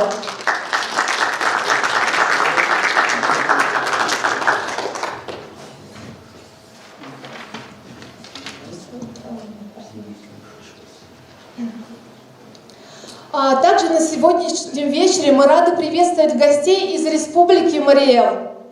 Марийский народ всегда дружелюбно откликается на любое праздничное событие в Чувашии. Приглашаем на сцену заслуженного работника культуры Российской Федерации и Мариэл Арсений Яйцов. Также хочу поздравить доктора Бассама с днем рождения. Хочу пожелать вам, вашим родным и близким, крепкого кавказского здоровья, верных, преданных друзей и помощников, как Арсений Яйцов. Спасибо. Спасибо всем. И да здравствует дружба между народами. Сегодня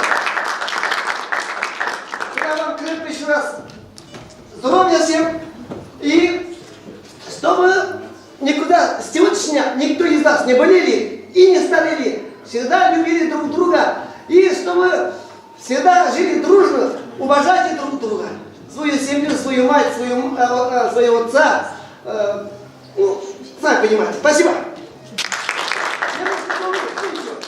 А сейчас я хочу, для начала сыграть марийский плясовой наигрыш. потом марлинскую песню про любовь.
Про любовь,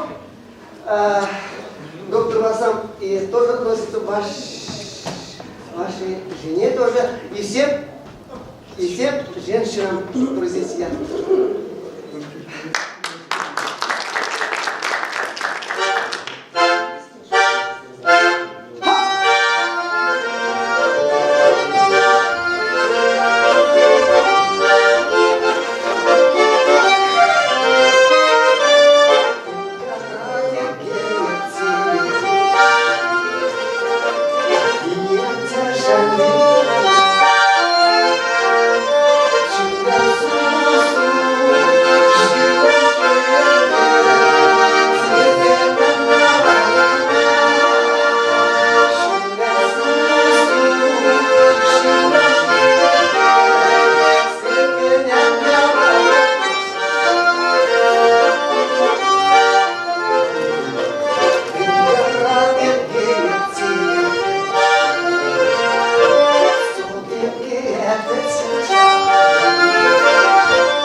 Сильная песня нравится космонавта Андрея Николаева.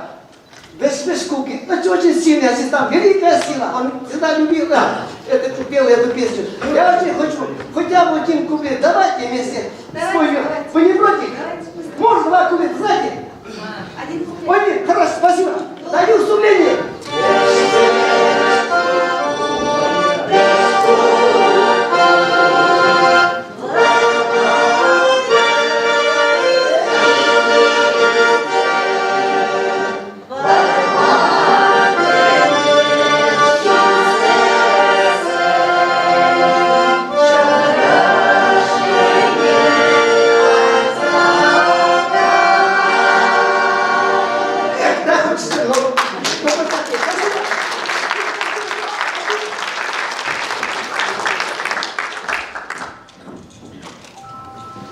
Приглашаем специального гостя из Москвы, заслуженную артистку Чувашской республики Елену Соловьеву.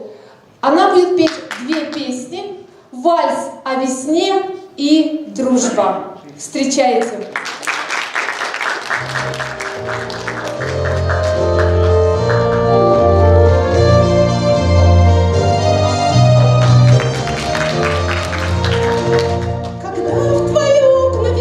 Стучится, окно открой, на солнце взгляни и послушай, как птицы поют весной. Скорее, мой хороший друг, на север взгляни, на юг, на наши просторы, реки и горы, степь золотую вокруг. Ты пришла, весна, и чудес полна.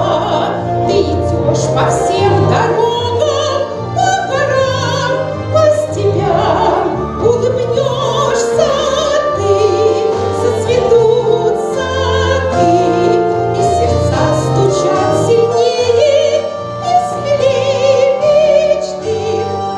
Проходит весна по аллеям зеленым, шумит листвой. Как радостно быть молодым и влюбленным, друзья, весной. Весною нельзя грустить, нельзя одному бродить. Хороший, любимый, верный товарищ рядом с тобой должен быть. Ты пришла, весна, и чудес полна. Ты идешь по всем дорогам, по горам, по морям, улыбнешься ты, зацветут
добавить времени нету в следующий раз. Всего вам хорошего, я вас люблю. До свидания.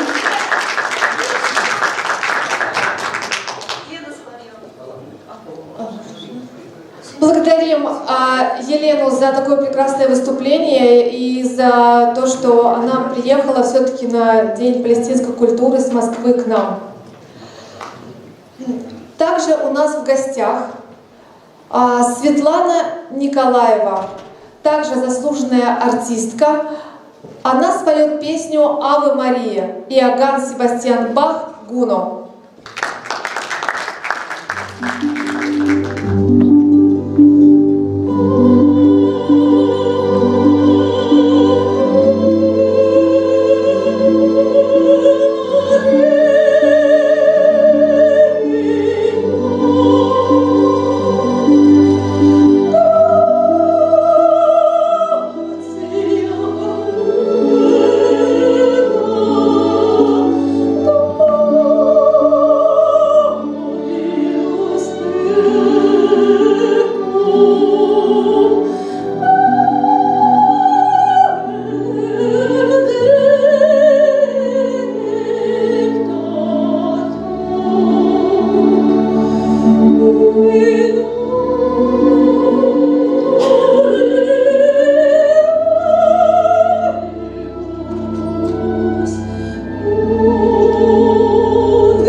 Я поздравляю с Днем культуры Палестины. И Святая Земля подарила самое дорогое, что есть в человечестве. Это Матерь Божью, Богородицу нашу Марию и Христа. Вот. И это есть любовь. И я желаю, конечно же, всем только любви, только мира над головой, Божьего благословения и покровительства Божьей Матери.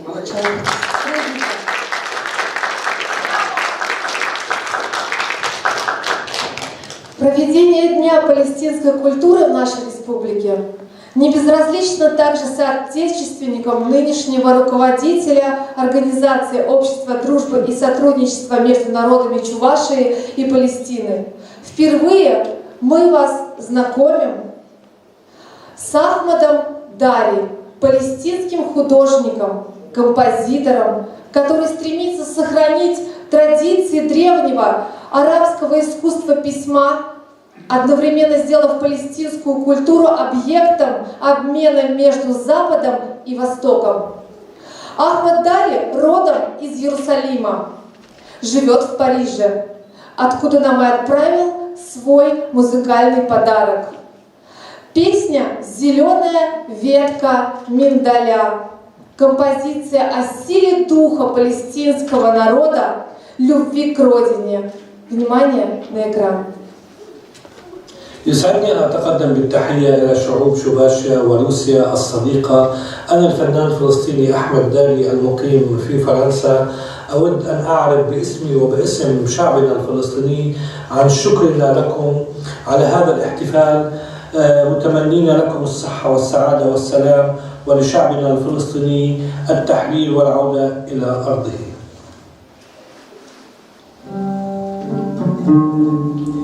والله نزرعك بالدار يا عود اللوز الخضر، والله نزرعك بالدار يا عود اللوز الخضر، واروي هالارض بدمي تتنور فيها وتكبر، يا لوز الأخضر نادي ادولي هالأيادي حتى بلادي تتحرر، والله نزرعك بالدار يا عود اللوز الأخضر، واروي هالأرض بدمي تتنور فيها وتكبر.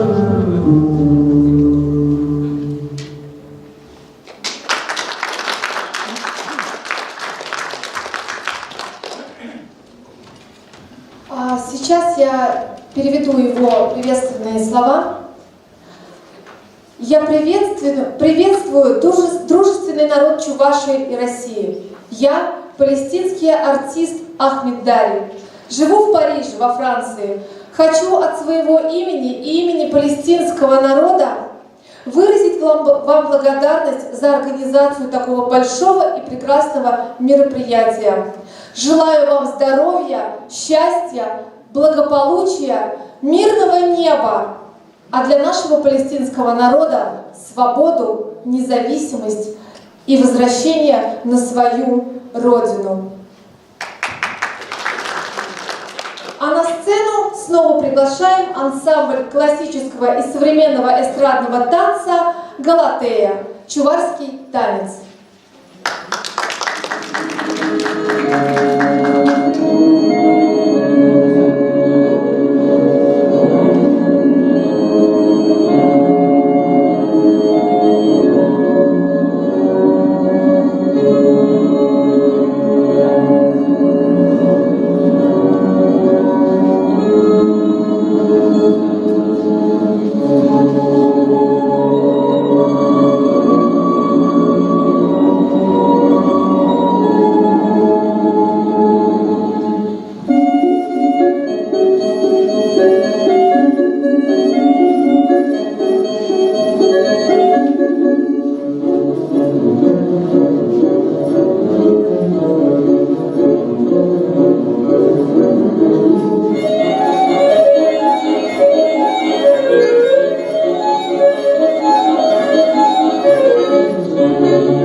Благодарим. Мы продолжаем наш праздник арабской культуры. И на сцену хочу пригласить Русалину Селентай, стихотворение Махмуда Дарвиша. Добрый вечер. Извиняюсь, добрый день. На самом деле у меня была бессонная ночь, потому что этот отрывок из Джари я переводила сама лично. И мне бы хотелось, чтобы он разбудил у вас этот дух палестинский, эту глубину и эту непревзойденную боль за свой народ прекрасного поэта Махмуда Дарвиша. Однажды стану мыслью я, ни меч ее не унесет, ни книга на пустырь земной. Подобная дождю она прольется ливнем над горой, чтоб камень слов покрылся молодой травой. И ни бродяга справедливость не унесет ее с собой, ни сила, победившая меня. Однажды стану тем, чем стать хочу. Однажды стану птицей я стану птицею гнезда небытия и бытия. И каждый раз, как к истине теснее приближался, и крылья обгорали, из пепла возрождался я толкователь снов, что смело отказался от плоти и души, лишь только б завершить поход за смыслом первый, но смысл сжег меня. И вмиг исчез. Нет ни меня, ни смысла бытия, бездомный небожитель я. Когда-нибудь я стану тем, чем стать хочу. Когда-нибудь я стану виноградной лозой, и с этих пор меня пусть выжимает лето, пусть выпьют пьяницы мое вино, их силуэты на люстре кабака, я буду им учитель. И за это я стану почтой мелких адресов, ведущих их домой. Однажды стану тем, чем стать хочу.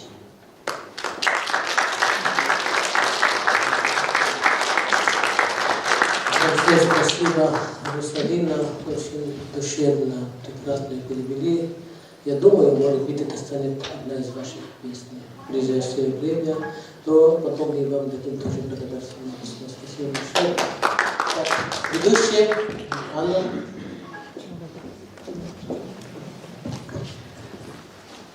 Благодарим Русалину за такой прекрасный перевод. По себе знаю, что очень тяжело переводить с арабского языка, так как арабский язык, он ассоциативный, и русский язык также большой, поэтому отличный перевод. Благодарим.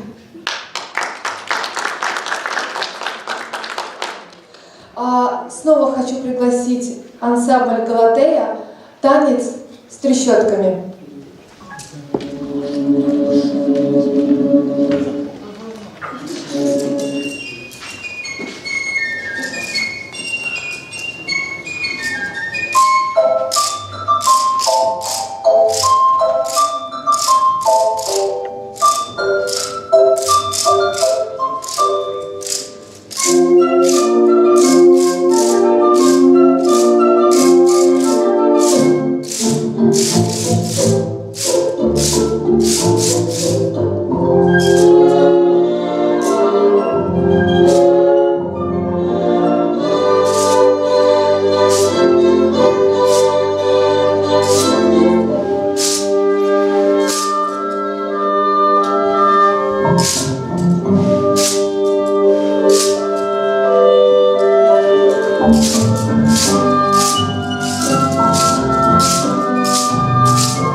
Вот ради таких детей, чтобы они жили, были счастливы, более 28 миллионов советских людей отдали свои жизни.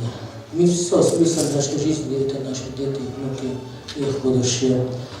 Спасибо вам огромное за все, что вы сегодня сделали. Я хочу пожелать вашему руководителю скорейшего выздоровления. Она очень хотела присутствовать, но она пока болеет. Анна Георгиевна, я вручаю благодарность. Спасибо.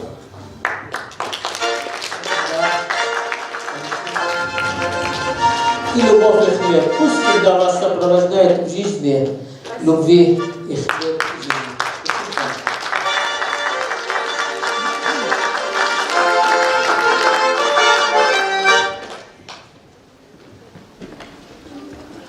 Древняя арабская культура взаимосвязана и сформирована под влиянием Персии и Византии. Эти страны обогатили культуру и республики Киргизии. Поэтому выступление следующего гостя, как оказалось, не случайным. Все культуры дополняют друг друга. Приглашаем на сцену Алину Бактыбай-Кызы, студентку Чебоксарского института, филиала Московского политехнического университета, кыргызский национальный танец.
Теперь на сцену приглашается также студентка Чебоксарского института Московского политехнического университета Камила Ишкуватова. Туркменистан. Современный танец.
Хочу поблагодарить иностранных студентов за участие в Дне палестинской культуры. Очень талантливые у нас иностранные студенты.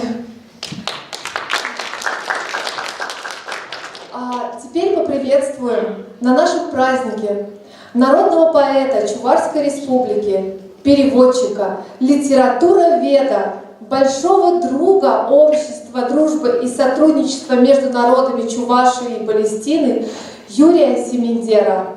Юрий Семендер, вас слово.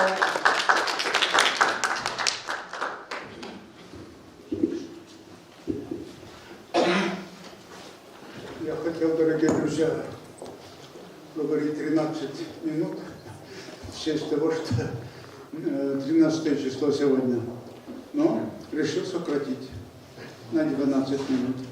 Буду говорить 1 минуту.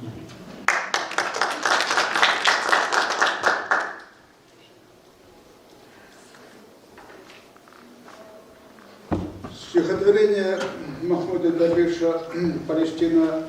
Наша судьба» по-чувашски звучит вот так в моем переводе. Сравничем. Туба-давада. Палестина яланлых пирин бурнышта пирин шаба. Пирелде уехаемче эбир Палестина чисен. Эбир сывлаш видер духатпар. Хамар жушпа, хамар юруба. Ширя юн вашу варза шене барлахагат пар уяда хире. Походив детте шеня тырбул щиденет. Тузом. Из Палестиначи. Кужунта Палестина хельгена. Кебишинче Палестина терри. Палестина пирин шанчак. Палестина пирин орус асси. Палестина пирин шиста залага. Палестина бапур надпар. Палестина ба вилетпар. Савнишун. Ес ман кенегесен тиши. Ман юрсен хельгена. Ес ман пурнышын кашти саманчен теллере. Сан каршакшуда тинше килсен де тиссер. Эбир Палестина ашизен.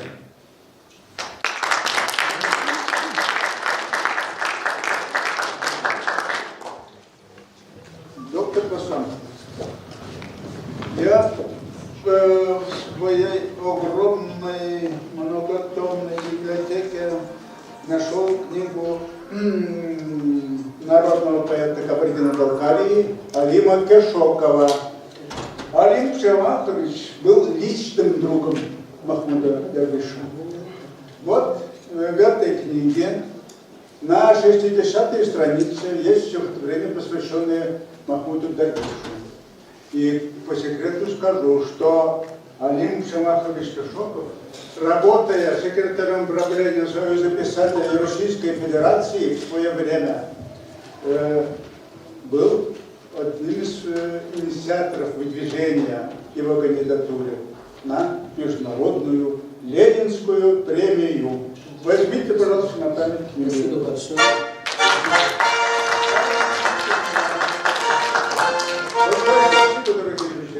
Скажите, я извиняюсь, я хочу нанести исправить.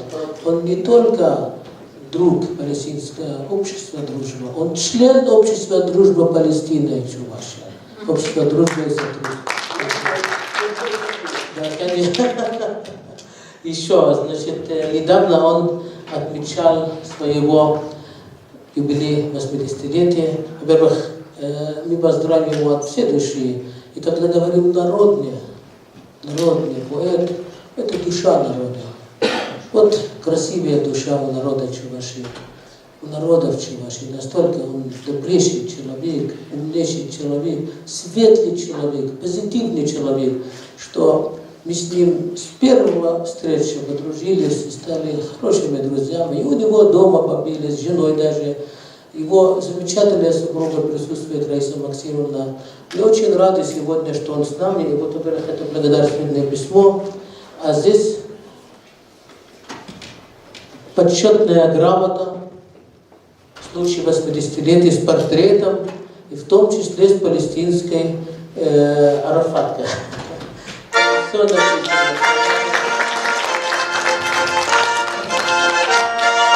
Календарь с Арафатом, ваш любимый друг из Чувашии, Кларин, палестинский. Как народный поэт, эта книга, которую мы с женой недавно перевели на русском языке «Любовь и хлеб», то есть жизни, я вам ее дарю. Когда уже прочтете, напишите отзыв, тогда я напишу подарочку на приз. Спасибо. Дай Бог вам здоровья.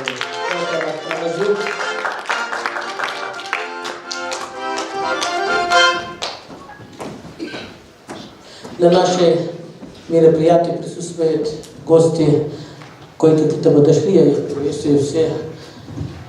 Лидия Ивановна Филиппова, помощник нашего отца чувашского народа, который всегда будет жить, потому что такие люди не умирают, Льва Пантелеймоновича Куракова, Ассоциация журналистов и писателей, Лидия Ивановна, верная помощница, преданная помощница. Присутствует тоже и друг Куракова, председатель Союза художников Чувашской республики, Нагорнов Владимир Порфирьевич. У нас еще и художники из Любимия, Татарстан, Елена Баймяшкина, ее друзья. Вот мне торопят, я говорю, время,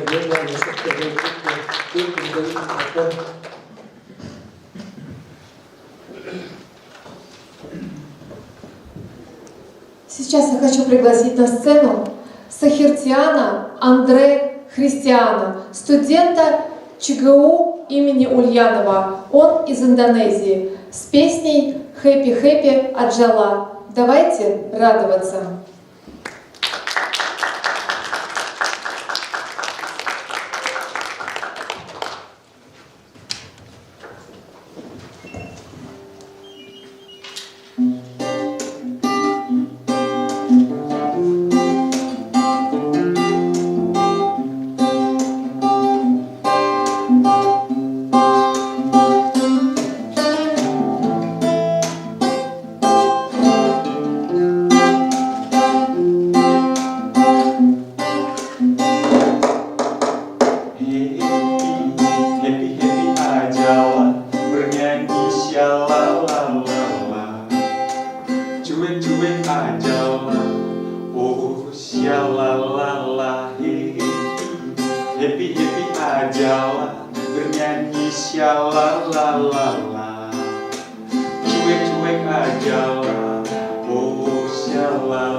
Asik-asikan sama kawan-kawan, bukan cari lawan. Control is number one.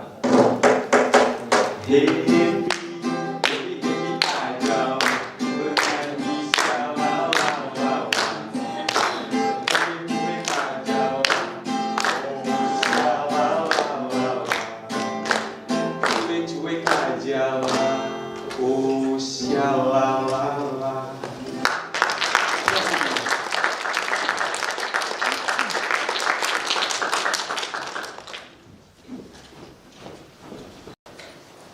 Махмуд Дарвиш стал несравненным поэтом. Пусть музыка его стихов, мысли о свободе, святой земле, красоте Палестины и мира о будущем, о надежде создать новый мир без границ. без мести, без вражды. Мир, открытый добру. Услышат люди в самых удаленных уголках земного шара. Приглашаем на сцену самого юного участника нашего праздника Евгения Малькова, учащийся 6-го кадетского класса школы номер 40 города Чебоксары. Стихотворение собственного сочинения о дружбе.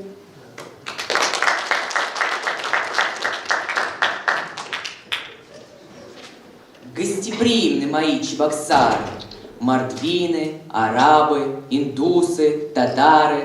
Много народностей встретилось тут, в мире и дружбе надежной живут. Для них и открыт дом дружбы народов, всех их собрал под высокие своды.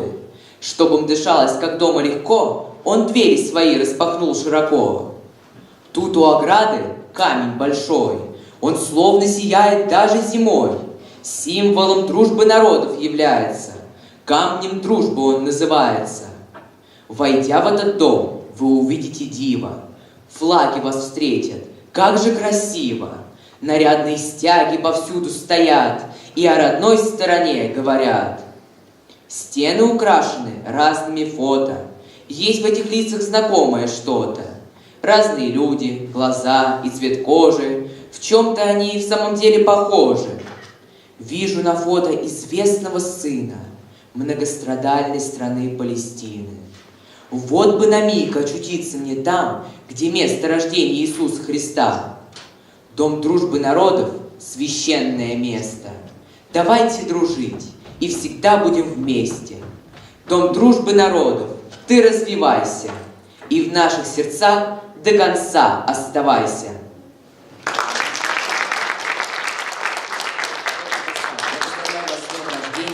Желаю вам счастья, удачи и всего самого наилучшего. Пусть всегда в вашей жизни все будет хорошо.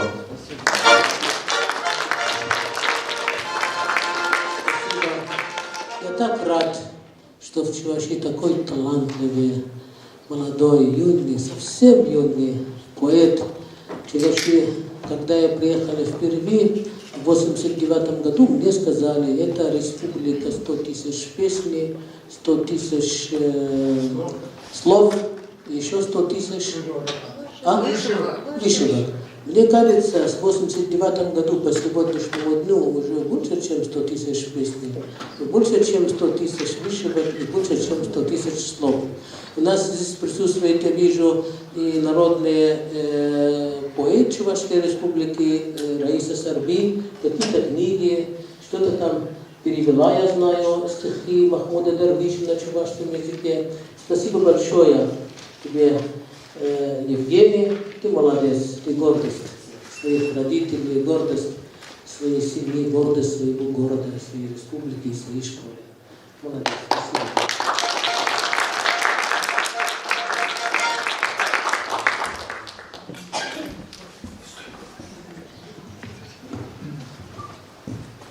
Спасибо, дорогой доктор Басам. Еще 5-6 назад он мне дал великое звание народного поэта. Все мы поэты, народу нашему принадлежим. Наш великий чувашский революционный поэт Михаил Сельский ровно 100 лет назад, в 1921 году, выразил в своих стихах стальную веру в то, что моц интернационала спустится на чувашскую землю. Его мечта без сомнения сбылась. Ныне наш чувашский народ сложил, протянул, можно сказать, построил нерушимый моц интернационала со многими странами мира нашей великой планеты Земля. Самая крепкая дружба, мост от сердца к сердцу, несомненно, с великим палестинским народом, Родиной Христа. Благодаря доктору Басаму я прикоснулась к великой культуре этого героического, удивительного народа. Не только, как он выразится, я друг палестинского народа, и не только член общества дружбы между чувашской и палестинскими народами, но одна из и учредителей. Этим я горжусь и на всех мероприятиях, бросив все свои дела, даже любимого мужа и внуков, на некоторое время прихожу к вам, дорогие мои друзья. Недавно, 19 февраля, в Большом актовом зале нашей национальной библиотеки города Чебоксар мои друзья поздравляли меня с 70-летием, с юбилеем. Доктор Басам, мой великий друг, пришел на этот праздник, и перед его выходом на сцену, на сцене, на экране промелькнули жизнь и героическая борьба великого, неутомимого палестинского народа. В это время звучали мои стихи, которые прочитал очень достойный радиожурналист, артист Владимир Егоров. Сейчас я сама хочу озвучить это стихотворение. Как раз подошла к выходу моя книга. И здесь написано «Фархи аль-Балави», Басам доктора, посвящение. Поскольку для меня символ Палестины на этой чувашской земле именно доктор Басам. Палестина, Пулдер и Рекре. Пусть Палестина будет на свободе. Так, наверное, можно прямо перевести. Палестина, пиди индетре. Индетре булзанда черере. Палестина, хен ингегезен. Пиренжинге бызык ингексен. Варжа, пурдендежин хен ингек. Пулдыр тынышлық, мир, тендибей. И бір мир же, чудо дендере, таптық завнышпа, мен бұр тенде. Палестинын бетік адизем, андық чыр юнлы күшшілзем. Палестинын сямрық яжызем, туптер, парғадарлы күні жолзем. Палестина пулдыр иркре, сархивей елзиштер күбере. Бурге мир же числын кардырар, туслыға, тынышлыға сыхлар. А сейчас я хочу в своем переводе прочитать стихотворение Махмуда Дарвиша «Тваншер жил». Родина. Мана пальма сине шагы. Эп сутмал она. Ку манан тваншер. Кухирге манын хир. Кунда күленжік тор еп чупна. Ларны буду менте. Кунда тебе сыдештерне ажалығым мана. Манын тваншер живу. Телеледе харуш кунзем жинтен хывынны юмахма. Телекрек курын мевол чумау ихдаменти хильевер. Еркелдедек синди чудо тулнами евер. Манын жержил ют карабеле. Манын жержил адя. Унын аллызем шанышпада хыюлық пашықленсе сағынышпатне дұрдынашы. Вол товарланны термери жильзем. Вол теттемреде шуды дуратсем. Чак әмірлік тураттизем тілінде. Хыйын зуғаланы херінде. Үвілезене азынза мағыраған старик бол. Манын шыржил. Кушер манын үдімбер шымымзем. Таван жере прахана. Уны жинди манын жере, пальмы бадырле, шыклене шулелле, хорошо шулзене хириш. Мана пальмы зене шакыр. Эт сутма она. Шарживо. Тимір бірен тұрмана, бұд пажыған ғаярлық не. Оптимист адяшлық не. Пенмене пиренгінра, тоғылда сағу шупи бұррине. Сағыныш, шевленен гулай. Прахрыштыр мене, бүйде шутта. Черехи ведешен чару жуттын жере. Сена жинди манын терминомелі делінче.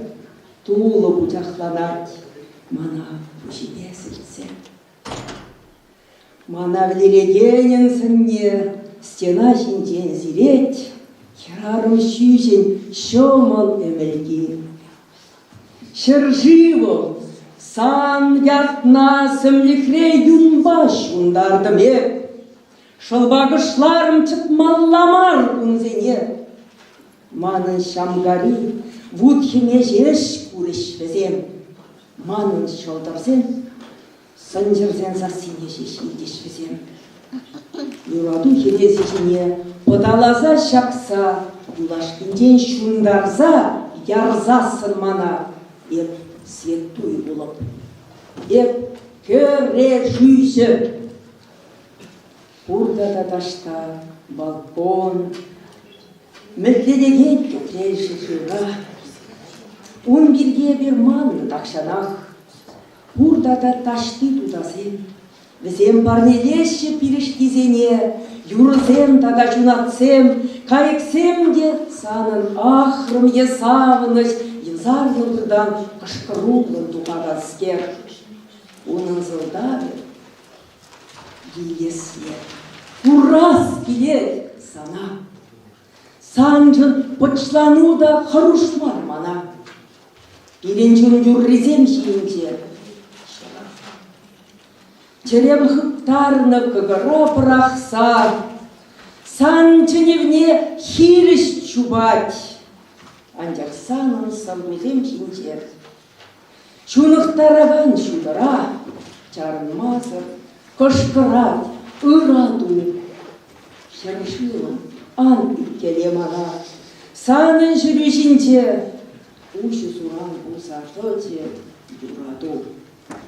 Я думаю, те, которые знают арабский язык, знают это произведение, могли оценить чувашский язык, один из великих народов мира, на котором можно перевести все великие произведения народов мира. Я очень рада, что меня пригласили на такой праздник.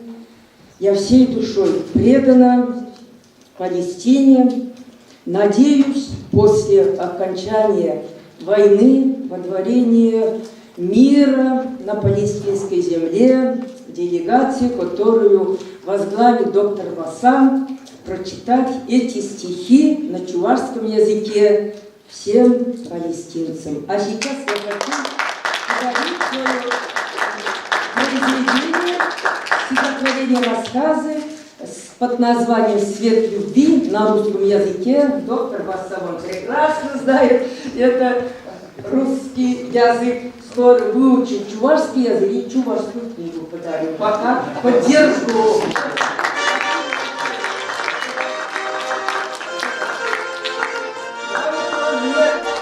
Заранее уже дал. У меня дома где-то 10-15 ваших грамот. Я их представлю все. Как раз меня выдвинули на звание народного поэта. Они, думаю, послужат настоящую дружбу и покажут, что я не лыкомши-то. Раз меня доктор Басам уважает, приглашает вот такие сегодня.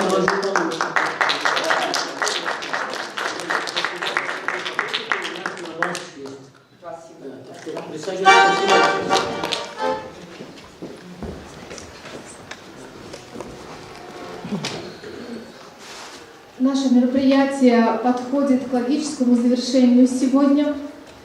И хотелось бы от себя добавить, как сказал сегодня Салман Султанович, мы умеем все.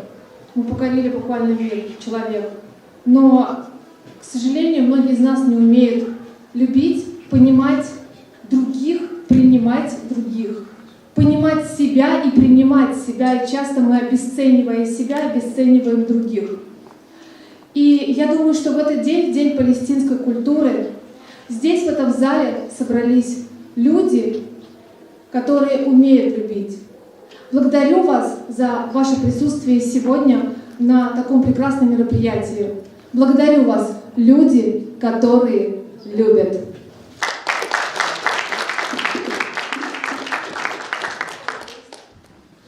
Светлана Кузнецова. Я позволю себе, я же рожала вечный лесник, как эти вечные, желтые, красивые, свежие, юные тюльпаны, такой же юности, чистоты, свежести и любви, чтобы всегда жили в вашем сердце. У нас еще в зале у кого-то день рождения сегодня. Прошу сюда подойти, если там слышит нас. У кого-то день рождения, я обещал подарок. Можно вам подарок? Значит, я хочу сказать всем огромнейшее спасибо. И у нас много подошли, которых мы не упомянули. Валентина Пеле, певица наша эстрадная, Гурьянов, наш Горномарийск, здесь присутствует, вот наш большой друг еще, когда возглавлял Горномарийский район. И многих других, мы всех вас любим, уважаем, ценим. Представитель, вот менеджер у Фарида, наша замечательная певица, вот член Ассамблеи народов Чувашия, вот Каливанов здесь, я очень рад вас видеть, но всех своих друзей, Юсиф здесь, и все очень-очень рад видеть, и Фарид, и, в общем, Шар Валерьевич. Вот. Всем спасибо, всем жить в мире, в дружбе. Ничего в этой жизни не стоит, чтобы обидеться друг на друга.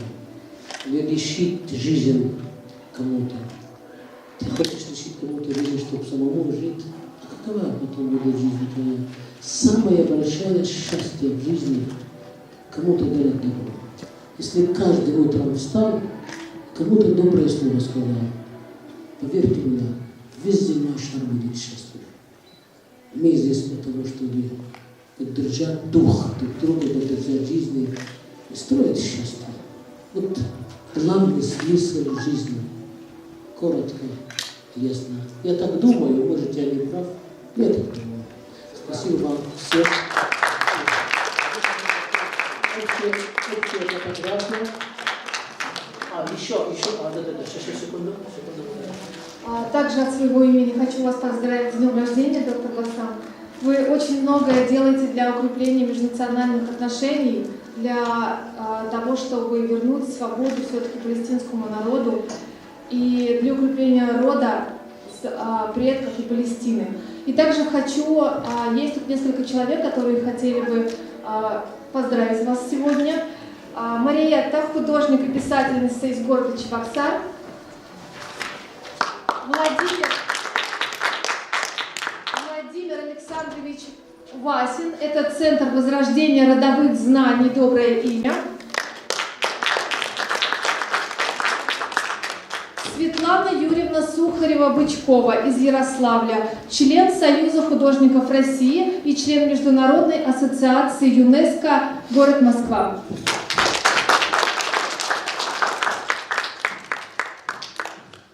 Доктор Басам принимал нас в своем кабинете и подарил нам книгу «Любовь и хлеб». Когда мы попросили у него автограф, он сказал: я напишу автограф, но после того, как вы прочтете книгу, напишите отзыв. Итак, мой отзыв и обращение к миру. После прочтения книги Асия Хаула Абдель Хади «Любовь и хлеб». Я тяжелое дыхание земли услыхала, эти вздохи сердцем поддержала, взглянула на Палестину с высоты, там столько грязи, черноты, повсюду зловещая война, пожары, длиннющие колючие узоры, цементные грозящие заборы, звучат сирены, заученный запрет. Стоп, сюда нельзя, прохода нет. У миллионов людей родину украли и в лагеря беженцев загнали.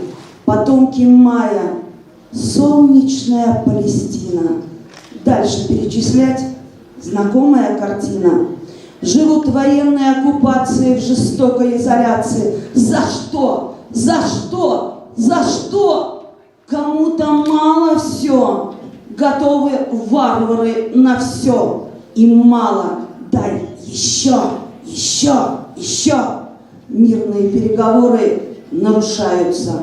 Бойкоты, протесты, страны разрушаются. Бездомные люди тут и там с мечтой вернуться к родным берегам. Голод, оскорбление, холод, уничтожение, геноцид и героическое противостояние. Шар земной, как скачущий батут.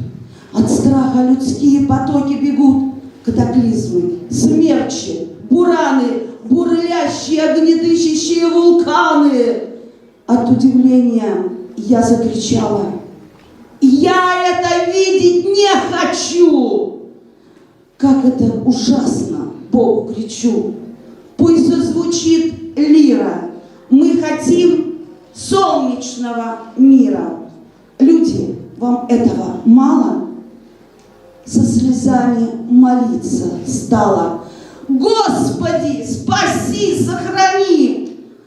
Пресвятая Богородица, помилуй нас! Люди мира, покайтесь здесь и сейчас! Встаньте разом на молитву всемирную, чтоб вымолить Родину родную, любимую. Только горячее покаяние, а не война, даст нам спасение и благ сполна. Бейте сильнее во все колокола, чтоб исцелить от грехов, исцелилась от грехов земля. Вдруг полоса золота в небесах засияла, ароматом цветов я задышала. Лик Спасителя перед взором стал, строго, с любовью путь указал. В Царство Небесное открою дверь.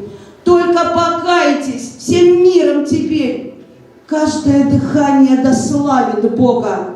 Только такая у вас дорога. Судный день уже скоро придет. Изгнанники, и каждый своей тропою пойдет. Изгнанники Родину вновь обретут. Тяжкие испытания их спасут. Собирайтесь, народы, в дружный хоровод и воспряньте духом. Идите вперед. От ужаса войны слейтесь в мирные объятия. Хоть вы все и разные, но родные, сестры и братья. Чего делить? Лишь хлеб и соль. Любовь. Вас всех объединяет Божья кровь. Мира вам. Многое лето шлет мретом.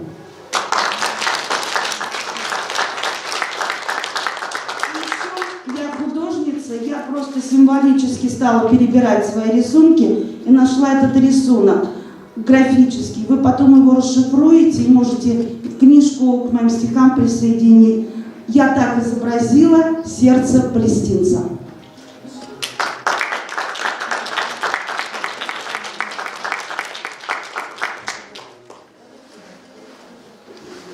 Я хотела бы сказать, что это стихотворение я написала только сегодня, поэтому в рукописном издании я перешлю электронную почту.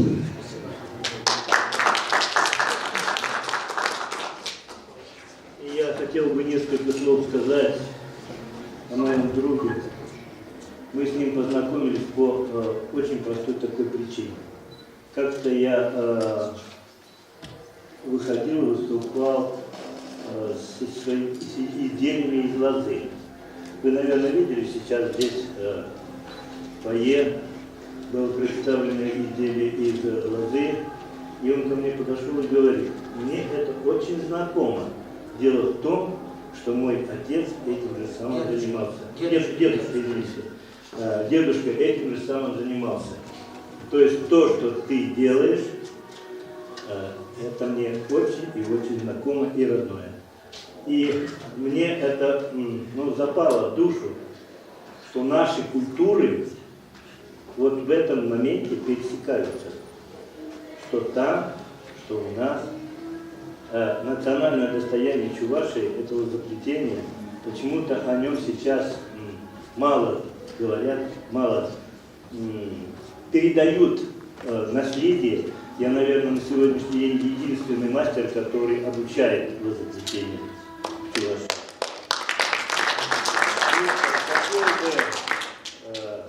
Очень хотел бы людей, которые могут повлиять на процесс передачи культурного наследия в этой области, в области изобретения народных промыслов, повлиять на сильных мира сего, чтобы нам помогли и обратили внимание на наш центр возрождения родовых знаний.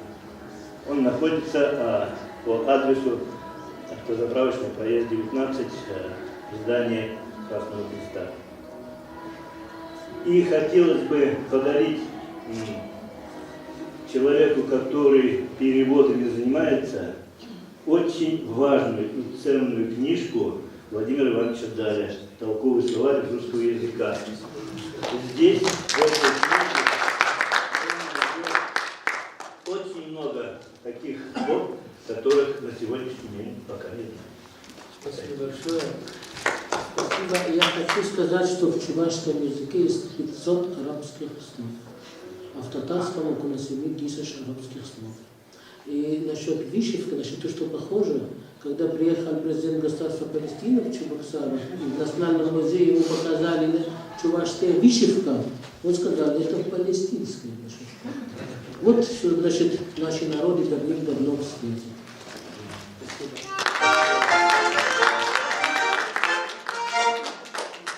Наш замечательный гость, который приехал, добрался все ночью из Ярославля, самолет отменили у нее.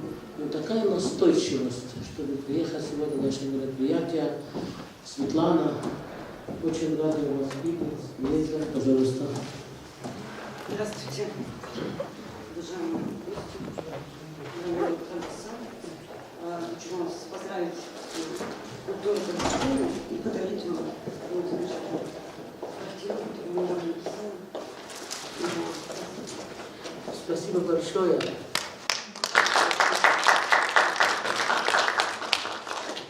Это моя родина, оккупированный город Иерусалим, святой город Иерусалим, который на протяжении истории всех принимал, всех людей, которые приезжали. А сейчас решаются сами палестинцы, хозяева, находиться в этом городе. Выгоняют их, не дают возможность жить. И я не могу сам посетить этот город. Спасибо огромное за такой щедрый подарок, за такую картину. Светлана хочет организовать свою выставку у нас в мае месяце здесь в Доме дружбы народов. Я думаю, Юрий Алексеевич услышал, понял вместе с группой художников, которые здесь находятся. Спасибо большое. Спасибо Марина Ремовна, представитель Каперла, который тоже у нас находится здесь. Да, пожалуйста.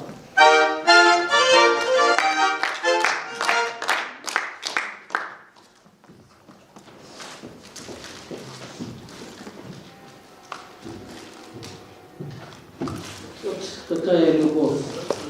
Как здорово ведь писала эту картину так быстро. Все, молодец.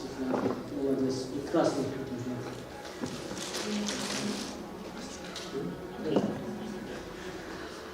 Теперь мы хотели бы вручить благодарственные письма участникам сегодняшнего мероприятия.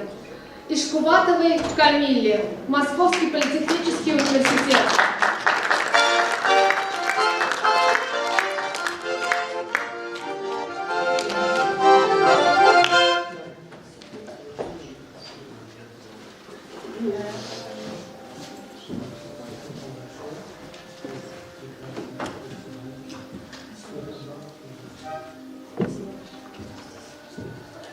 Раисе Васильевне Сорби.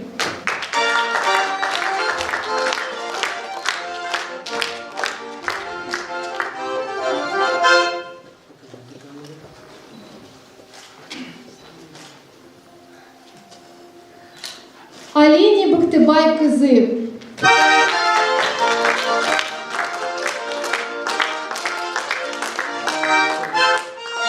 Вот когда я посмотрел на ее танец, у меня в голове сразу такие мысли, как можно было разрушить такая великая страна. А нужно было ее разрушить, СССР, чтобы Югославия перестала существовать, Чехословакия перестала существовать, Ирак перестал существовать, Йемен перестал существовать, Ливия перестала существовать, и Палестина не добилась свободы. Вот что. И сейчас эти враги, которые Россия освободила от гитлеровцев, от фашистов, делают на Россию санкции. Вот европейские страны, которые санкции против России. Хотя они обязаны своей свободой. Русские герои, которые погибли, когда их освободили. Ахмеду Али. Но у нас ушел, поэтому я пока за него. Арсению Яйцову.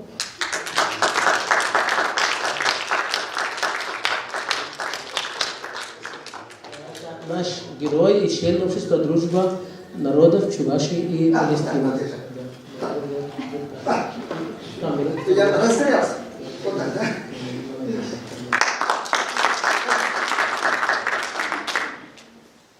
Светлане Николаевой.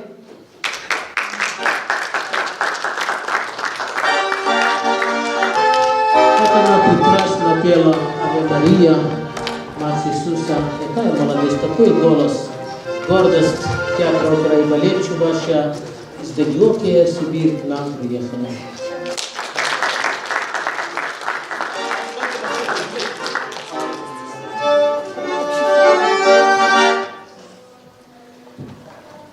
Русалине Селентай. Спасибо Русалине за прекрасный, талантливый перевод стихов Махмуда Дарвиша.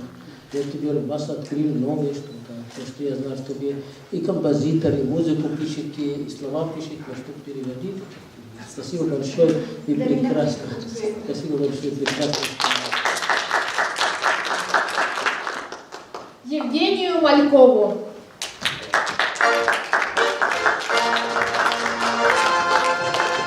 Спасибо, Евгений, вы молодец. Молодец, Евгений. Спасибо, дорогой.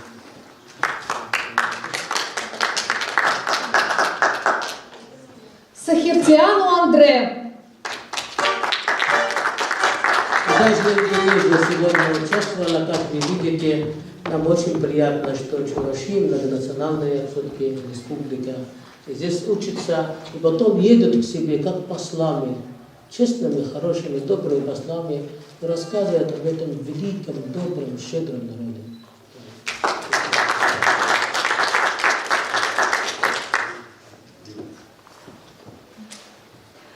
Елене Соловьевой. Спасибо Елене, которая специально в Москве села вчера вечером на поезде и приехала только для того, чтобы присутствовать и участвовать в нашем мероприятии, наш проект. Большое спасибо, прекрасный голос, прекрасный голос. Я хотела добавить, что я год назад была в Иерусалиме, была в Вифлееме, в Палестине.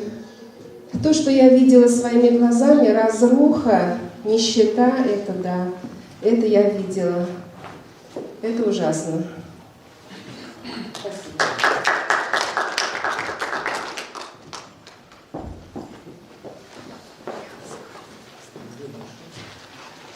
И также хотели бы вручить Альхаму Захра. Там сейчас я принесу.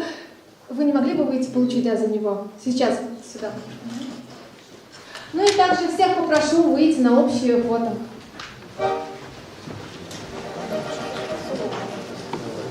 Всем присутствующим будет памятное благодарственное письмо, и обязательно передадут сегодня же.